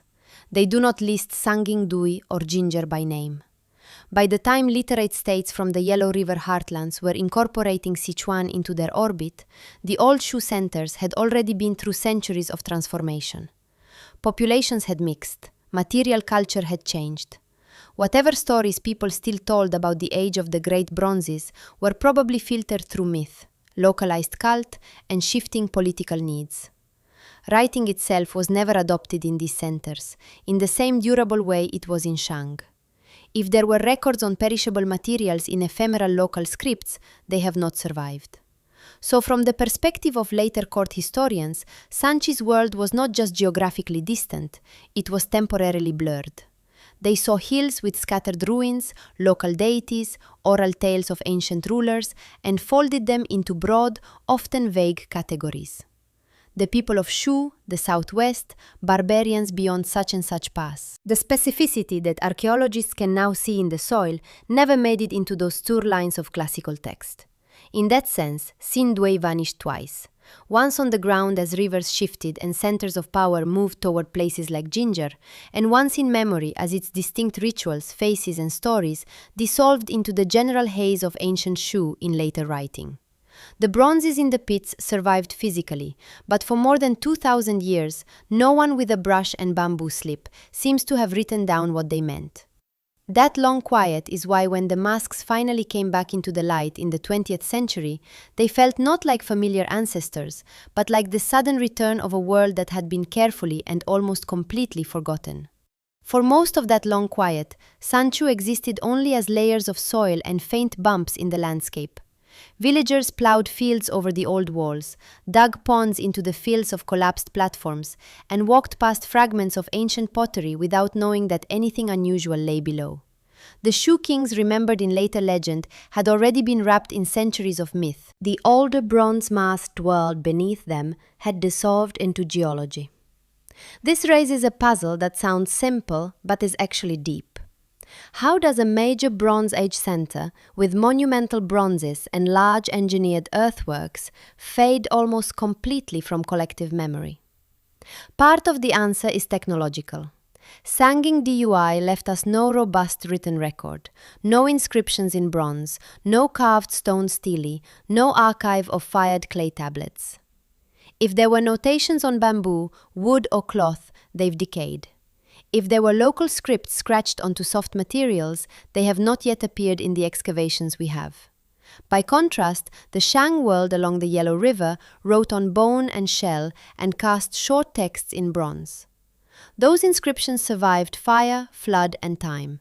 They could be copied, commented on, and woven into later histories. Writing acted as a bridge over centuries. Sans Sanging DUI did not build that kind of bridge. Another part of the answer is political. As power in the southwest shifted toward new hubs, eventually towards centers that would be absorbed into Qin and Han state systems, the old Shu capitals became irrelevant to the concerns of later courts. Historians in those courts were not trying to reconstruct a full, balanced record of every past culture. They were writing to explain and legitimize their own present, their kings, their rituals, their borders.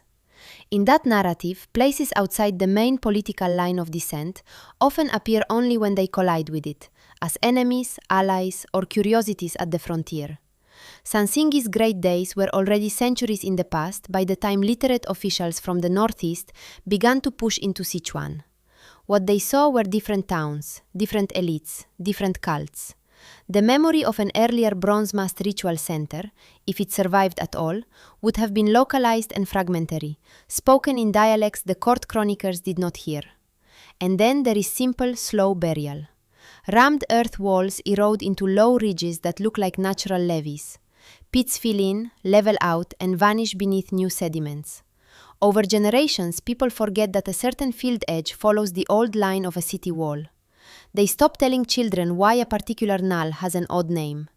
Local stories thin, fray, and eventually snap. For archaeologists, that combination, no enduring texts, political shift, and deep burial, is almost a recipe for anonymity. And for a long time, China did not have the kind of archaeology that could reverse it.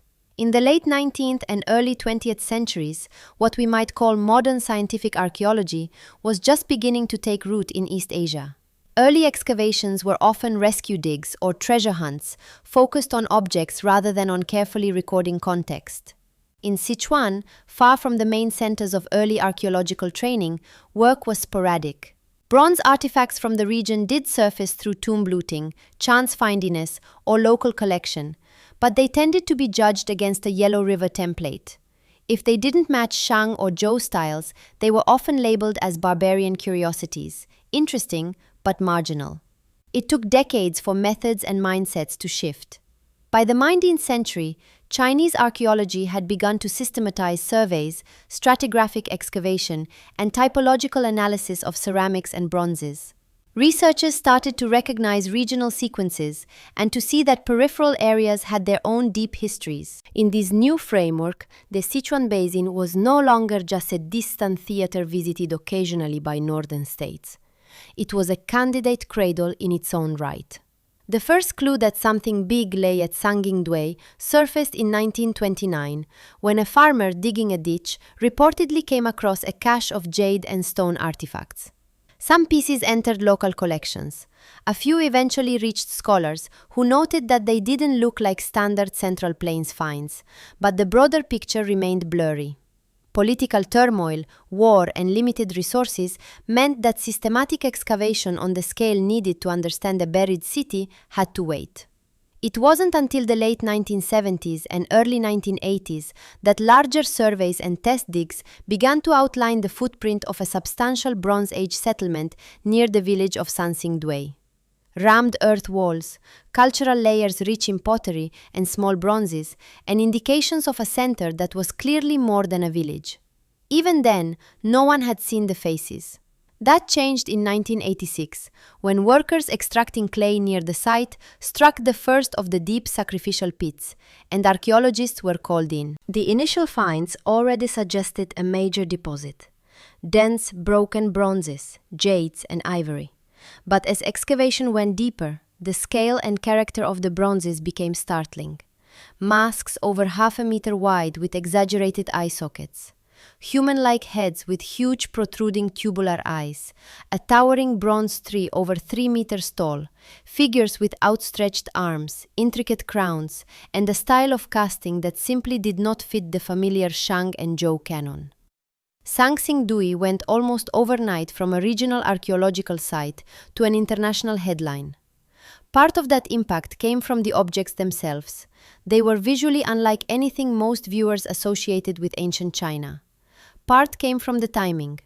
By the 1980s, there was growing global interest in early civilizations beyond the classic centers, and Sangsingdui slotted neatly into that curiosity. But another part of the impact was shaped in museums.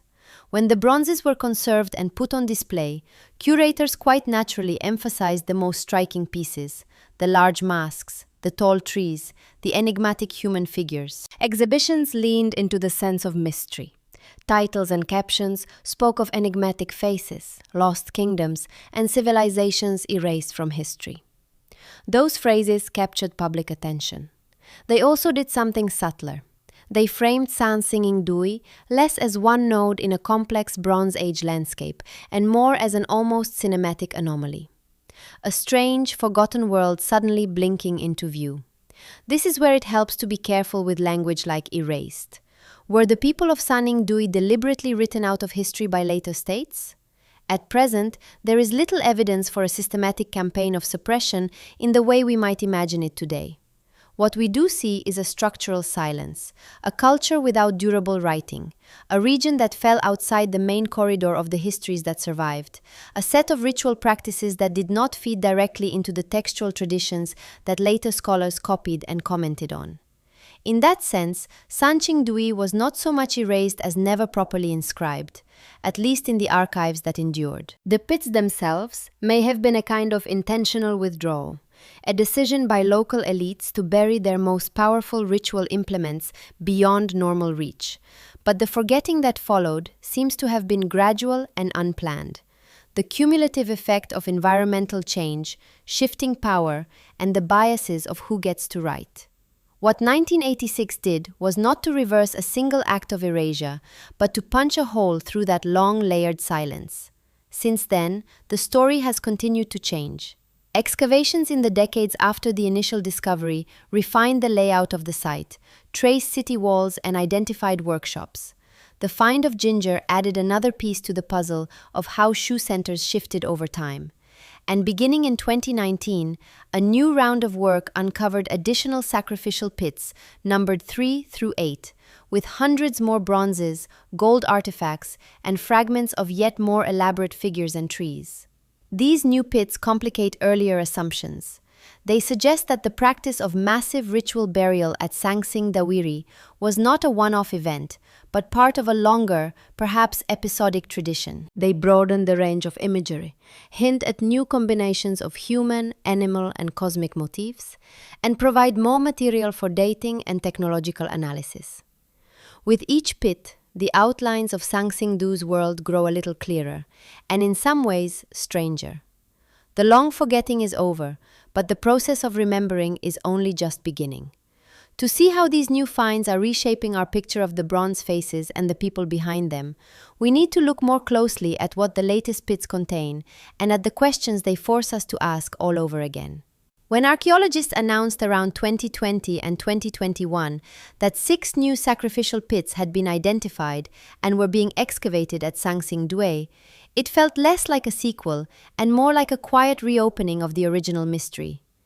Pits 3 through 8 sit only a short distance from the famous pair dug in 1986, But they come to us with tools, methods, and questions that simply weren't available 40 years ago. Instead of a single dramatic season followed by years of conservation, the new work has unfolded as a carefully staged research project with teams of specialists cycling through climate-controlled shelters, taking samples, scanning layers, and trying to read meaning not just from objects, but from how, where, and in what order those objects entered the ground. That change in approach matters. The first two pits were astonishing, but they were also in some ways archaeological snapshots. We knew that huge quantities of bronzes, jades, gold, and ivory had been deliberately broken, burned, and buried. We did not fully know how that sequence unfolded, how the pits related to nearby buildings, or whether they represented a single extraordinary event or a recurring ritual pattern. The new pits are beginning to supply that missing context. Pit 3, for example, is smaller than the early giants, with a different mix of objects and less intense burning.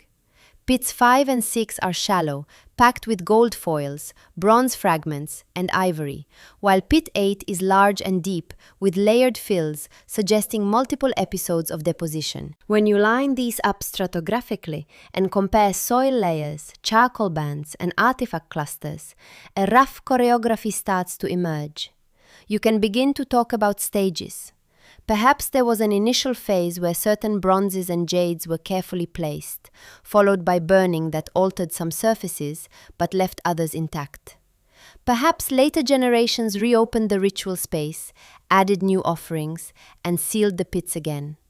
Links between specific pits and nearby rammed earth foundations may indicate that some deposits were coordinated with the construction or abandonment of particular buildings. This is the kind of granular sequencing that only becomes possible when you have multiple pits carefully excavated within a mapped architectural landscape. The quantities involved are also reshaping the scale of the discussion. By the early 2020s, reports from the new excavations were mentioning on the order of thousands of individual artifacts and fragments, hundreds of bronze pieces, large numbers of gold foils and ornaments, worked jades, painted wooden elements, and vast quantities of ivory. Among them were more human-like heads and masks, additional bronze tree components, animal figures, and objects that do not yet fit any known category. Some of the newly reported bronzes appear to extend known types.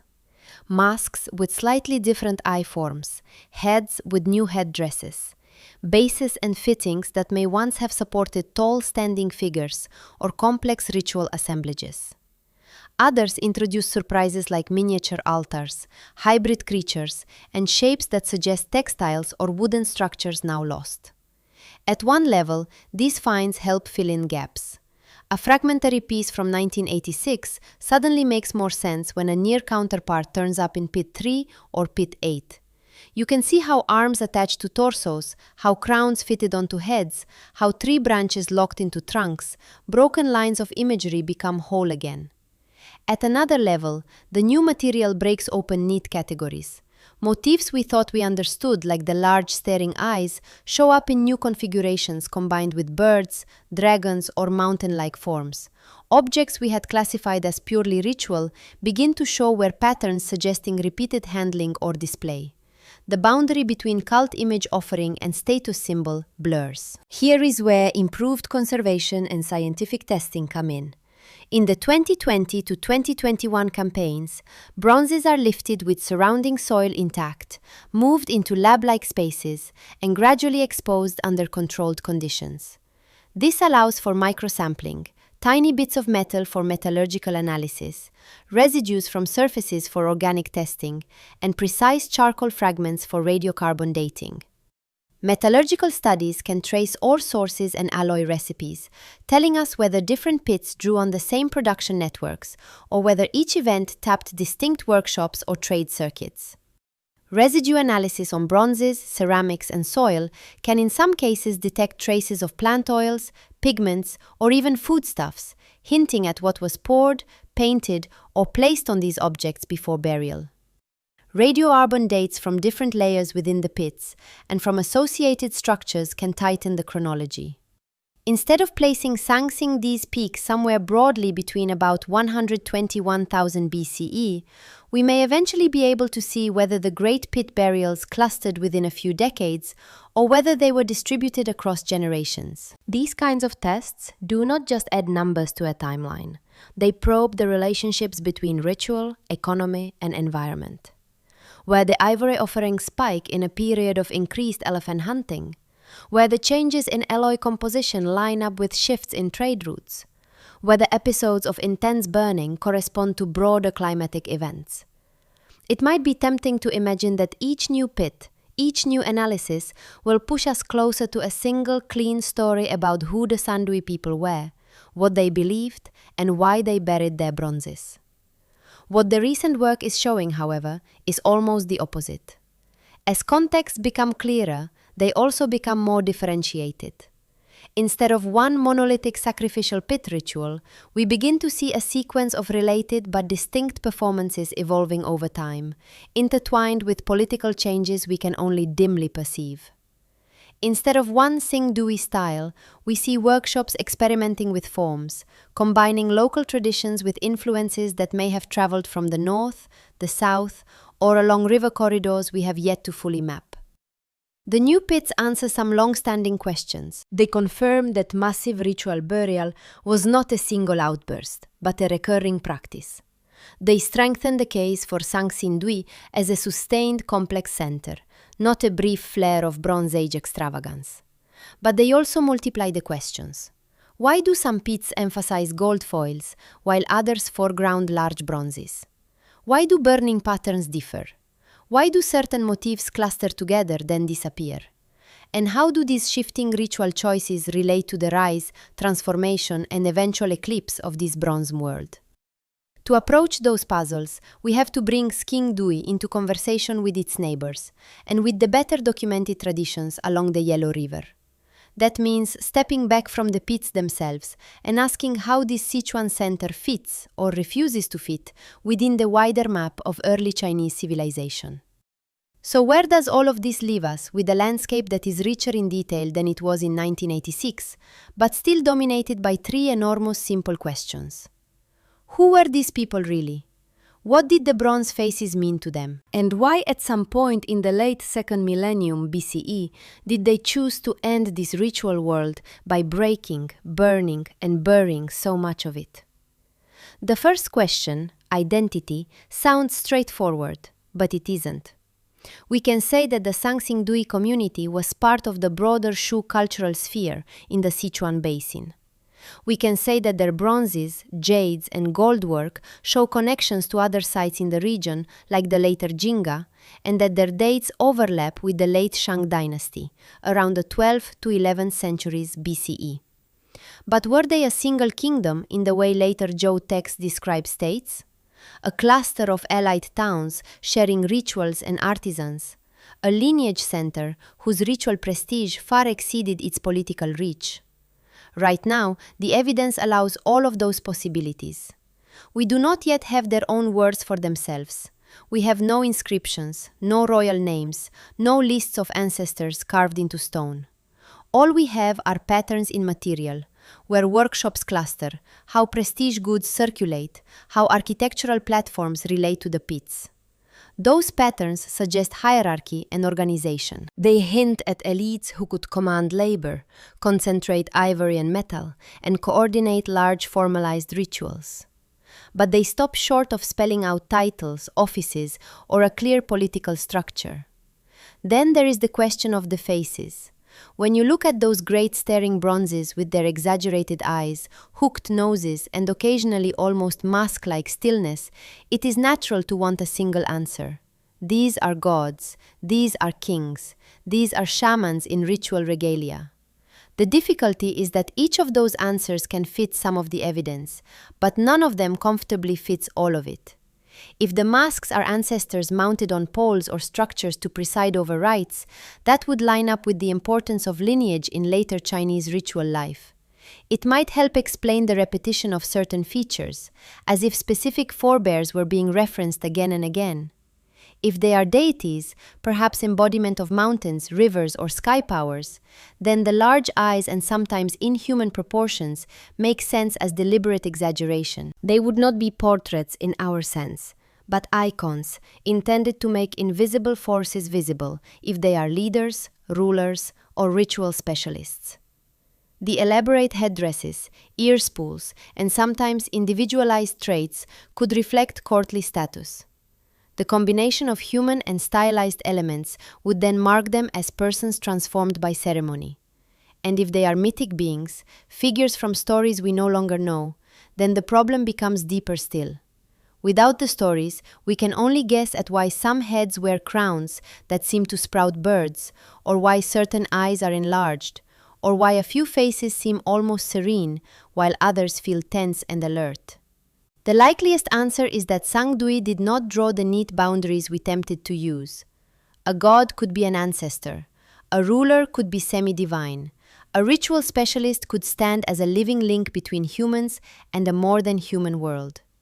A single bronze could embody several layers of meaning at once. The third question is the hardest. Why were the pits created at all? And why in this way? The deliberate breakage and burning, the repeated episodes of deposition, the apparent closure of a ritual landscape. It all looks like something more than simple hiding or hurried abandonment. Some researchers propose that we are seeing a grand retirement of sacred objects, putting them out of circulation when a temple, lineage, or ruling house ended. Others suggest responses to crisis, drought, flood, epidemic, or external pressure, prompting intense offerings to restore balance. Still others imagine political transformation, a new regime that chose to terminate one ritual order and inaugurate another. Each of these ideas carries different implications. A retirement scenario suggests continuity, the same people, the same place, but a decision to put certain practices away. A crisis scenario points to fear and negotiation with unseen powers. A regime change scenario hints at conflict, perhaps even conquest. At the moment, the soil speaks more clearly than any text, and what it says is nuanced. The pits appear to have been used over spans of time, not just in a single panicked episode. Some objects were burned more intensely than others. Some show repair before deposition, suggesting a long life in use. This combination seems more consistent with structured, repeated ritual than with a one-time emergency. Even here, though, why remains an open door, not a settled room? This is where it can be tempting to jump to dramatic answers. You will find claims that Sangdui was a lost global civilization, an outpost of some vanished world-spanning culture. Others see Egyptian, Mesopotamian, or even Mediterranean features in the mosques and trees, and argue for long-distance voyages or secret migrations. As hypotheses, these ideas can be described, but when we weigh them against the evidence, they become difficult to sustain. Bronze technology at Sangdui is advanced, but it fits into the broader arc of East Asian metallurgy. The alloys, casting techniques, and tool forms share enough with other contemporaneous Chinese sites to suggest regional development and exchange, not an inexplicable leap. The motifs, too, can be read as part of a local vocabulary. Birds, eyes, mountains, and hybrid creatures that echo imagery found elsewhere in Sichuan and in different forms in the Middle Yangtze and Yellow River regions. There is no need to invoke ships from faraway oceans when the river valleys and overland routes offer more straightforward explanations. This doesn't mean there was no contact beyond the basin. It simply means that so far, the strongest lines of connection run along Chinese river systems and mountain passes, not across hemispheres. Responsible scholarship tends to favor the explanations that account for the most data with the fewest unproven assumptions. And that raises a broader point about how archaeology handles mysteries like Sangdui. Gaps are not blank checks. They are prompts for careful, testable proposals. A responsible hypothesis about the faces or the pits does more than tell an interesting story. It makes predictions that certain kinds of objects will be found in specific contexts, that particular chemical signatures will match between sites, that radiocarbon dates will cluster in ways consistent with the proposed timeline. These predictions can be checked as new excavations proceed and as new methods come online. If the evidence fails to match, the hypothesis has to be revised or set aside. In that sense, archaeology is not about filling the silence with whatever we like. It is about listening closely enough that the ground itself can say yes, no, or not yet. Before we go further into what these bronzes might change about early China as a whole, a small pause. If you'd like to drift even deeper into stories like this, there's a book that accompanies this channel, with long-form, quietly told histories designed for late-night listening or reading. You can find it at sleepytimehistory.com. And for this week, there's a discount available there if you'd like to explore more. No rush and no pressure, just an option if you'd like these kinds of journeys in another format. For now, we return to the masks and the pits, and to a final question. If Sun's singing DUI is not a lost global civilization, and not simply a regional oddity, then what does it do to the familiar picture of early China? How does a city of staring bronze faces in a mist-filled basin far from the Yellow River change the stories we tell about where Chinese civilization began? And who gets remembered in that origin story? And who, for 3,000 years, was almost entirely forgotten? For a long time, the story of early China has been drawn like a single river. It rises, we are told, in the north, along the Yellow River, with Eritu, with Shang, with bronze-ding vessels and oracle bones, and kings who ask questions of turtle shells and cattle scapula. From there, the river broadens into Zhou, into the warring states, into Qin and Han. Other regions appear as tributaries: the middle Yangtze, the southeast coast, the southwest highlands. All are framed as later secondary feeding into a core that formed somewhere between modern Henan and Shanxi. Sun's singing Dui does not fit easily into that map. Those pits in the Sichuan basin say quietly but firmly that by the late 2nd millennium BCE, there was not one center of complex life in what is now China, but several. The North China Plain with its Shang capitals was one. The Middle Yangtze, with sites like Panlong Changeng, was another. And in the west, in a humid basin ringed by mountains and cut by the Min and Tuo rivers, there was at least one more. A shoe center whose elites could command large quantities of copper, tin, gold, jade, ivory, and labor. When we place Sansingdui alongside Shang, the picture shifts from a single river to a braided system of streams. You have multiple regional powers, each with its own ritual system, its own iconography, its own ways of organizing people and resources. They may have been aware of each other, they may have traded or fought, but none of them looks like a simple offshoot of the others. Instead of the cradle of Chinese civilization, we begin to see a landscape of cradles, some of which left rich written records, and some of which, like Sansingdui, spoke in bronze and clay and gold instead of script. For art history, this shift is just as deep. The monumental bronzes from Suningdi are not small variations on a known theme. They are an alternate visual language carried to an astonishing scale. In the Shang world, bronze most famously becomes ritual vessel: Ding, Gui, Yu, Zun. Their surfaces covered in tightly organized Tauti masks and thunder pattern spirals. At Saningdui, bronze becomes face, body, tree, animal. The surfaces are less densely patterned, the forms more open, the emphasis falling on the sheer presence of a gaze, or the vertical rise of a branching trunk. A standing human figure over 2.5 meters tall, masks nearly a meter across, some with protruding eyes that would once have extended even farther in attached components. A bronze tree whose reconstructed height pushes toward 4 meters. This is monumental sculpture in bronze, several centuries before the famous life-size terracotta armies of the Qin.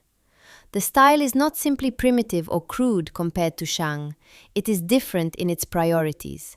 The Sangsinghui faces are not naturalistic, but they are not random. The proportions, the repetition of certain motifs, the combination of sharply incised features with smooth planes, all suggest conventions that would have been legible to the people who made and used them. To place them beside Shang ritual vessels is to realize that early Chinese art did not grow in a straight line from one prototype, but unfolded in parallel with at least one major branch now only partially visible. The bronzes also change how we think about religion and power in this period. Whatever else they were, the pits at Sang Singing represent a mature ritual economy. Metal, ivory, jade, and gold do not just appear. They have to be mined, traded, crafted, stored, and eventually taken out of circulation. The decision to break and bury so much prestige material is not casual.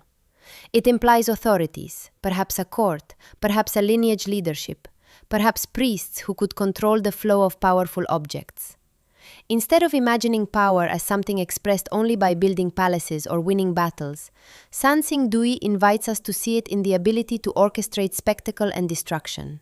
To gather hundreds of bronzes, many of them technically complex, some representing what may have been central beings in the community's cosmos, and then to burn, smash, and bury them in formal sequences, is to exercise a particular kind of authority over things and meanings. This is not unique in world history. Other ancient societies from Mesopotamia to Mesoamerica sometimes buried or broke sacred items when temples were rebuilt or regimes changed. But in the Chinese context, where so much of our early evidence comes from Shang divination archives and Zhou ritual texts, Sansing Dui adds a different emphasis. It shows a tradition where power may have been displayed less through inscribed proclamations and more through controlled appearances and disappearances of charged images. Seen from this angle, the core mysteries we have been circling take on slightly new shapes. The absence of writing at Sansing Dui is still striking. We know that Shang, several hundred kilometers away, was using a sophisticated script by this time. We have a few scattered symbols from Sichuan that might be proto-writing or emblematic marks, but nothing that can yet be read as continuous text. This does not mean the Shu elites were illiterate in a simple sense. They may have used perishable writing media or a script that has not yet been recognized. They may have relied more heavily on oral transmission. For now, their own names for themselves, their gods, their lineages remain out of reach. The deliberate burial of the pits remains deliberate. The long forgetting of the site, its erasure from later texts, is still puzzling. But placed within a landscape of multiple regional centers, that forgetting becomes a little less absolute. Many early polities in China left only faint echoes in later records, or were folded into legendary geographies under new names. The Shu kingdom that appears in Zhou period sources, with its own kings and rituals, may be a descendant of the Sangjingdoi world, or a successor that remembered parts of it. The silence is still real. It is simply not unique. What Sangjing Dui offers then is neither a neat alternative history nor a solved puzzle, but a broader frame. We can say with reasonable confidence that early Chinese civilization was more regionally diverse than the traditional Yellow River-centered narrative suggests. We can say that at least one of those regions developed a monumental bronze art that followed its own rules and a ritual system in which destruction and burial were as important as display. We can say that writing as we currently know it from Shang is not the only possible medium for complex religious and political life in this time and place. Beyond that, there is more we may learn. Ongoing excavations at Sangdui and nearby Jinzhou continue to uncover new objects and contexts. Advances in residue analysis, metallurgical study, and isotope tracing may clarify trade routes and resource control. Future finds may yet reveal inscribed items, or at least recurring signs that edge closer to readable patterns. Comparative work with other Sichuan sites may help situate the bronze faces within a longer Shu tradition. And beyond even those concrete hopes, there is the uncertainty itself, not as a failure, but as a space where our usual stories have to soften and make room for lives not yet fully legible. A reminder that the past was once present for people who did not know they were early Chinese civilization, who simply built, worshipped, feared, and hoped in a mist-filled basin under the gaze of tall bronze faces. In the final part of this journey, we will stay with that feeling a little longer. We will look at what it means to live with an incomplete past and why, in the case of Sang Sing Dui, the things we do not know may be as quietly important as the things we do. So we end here not with an answer, but with a set of faces that keep looking back.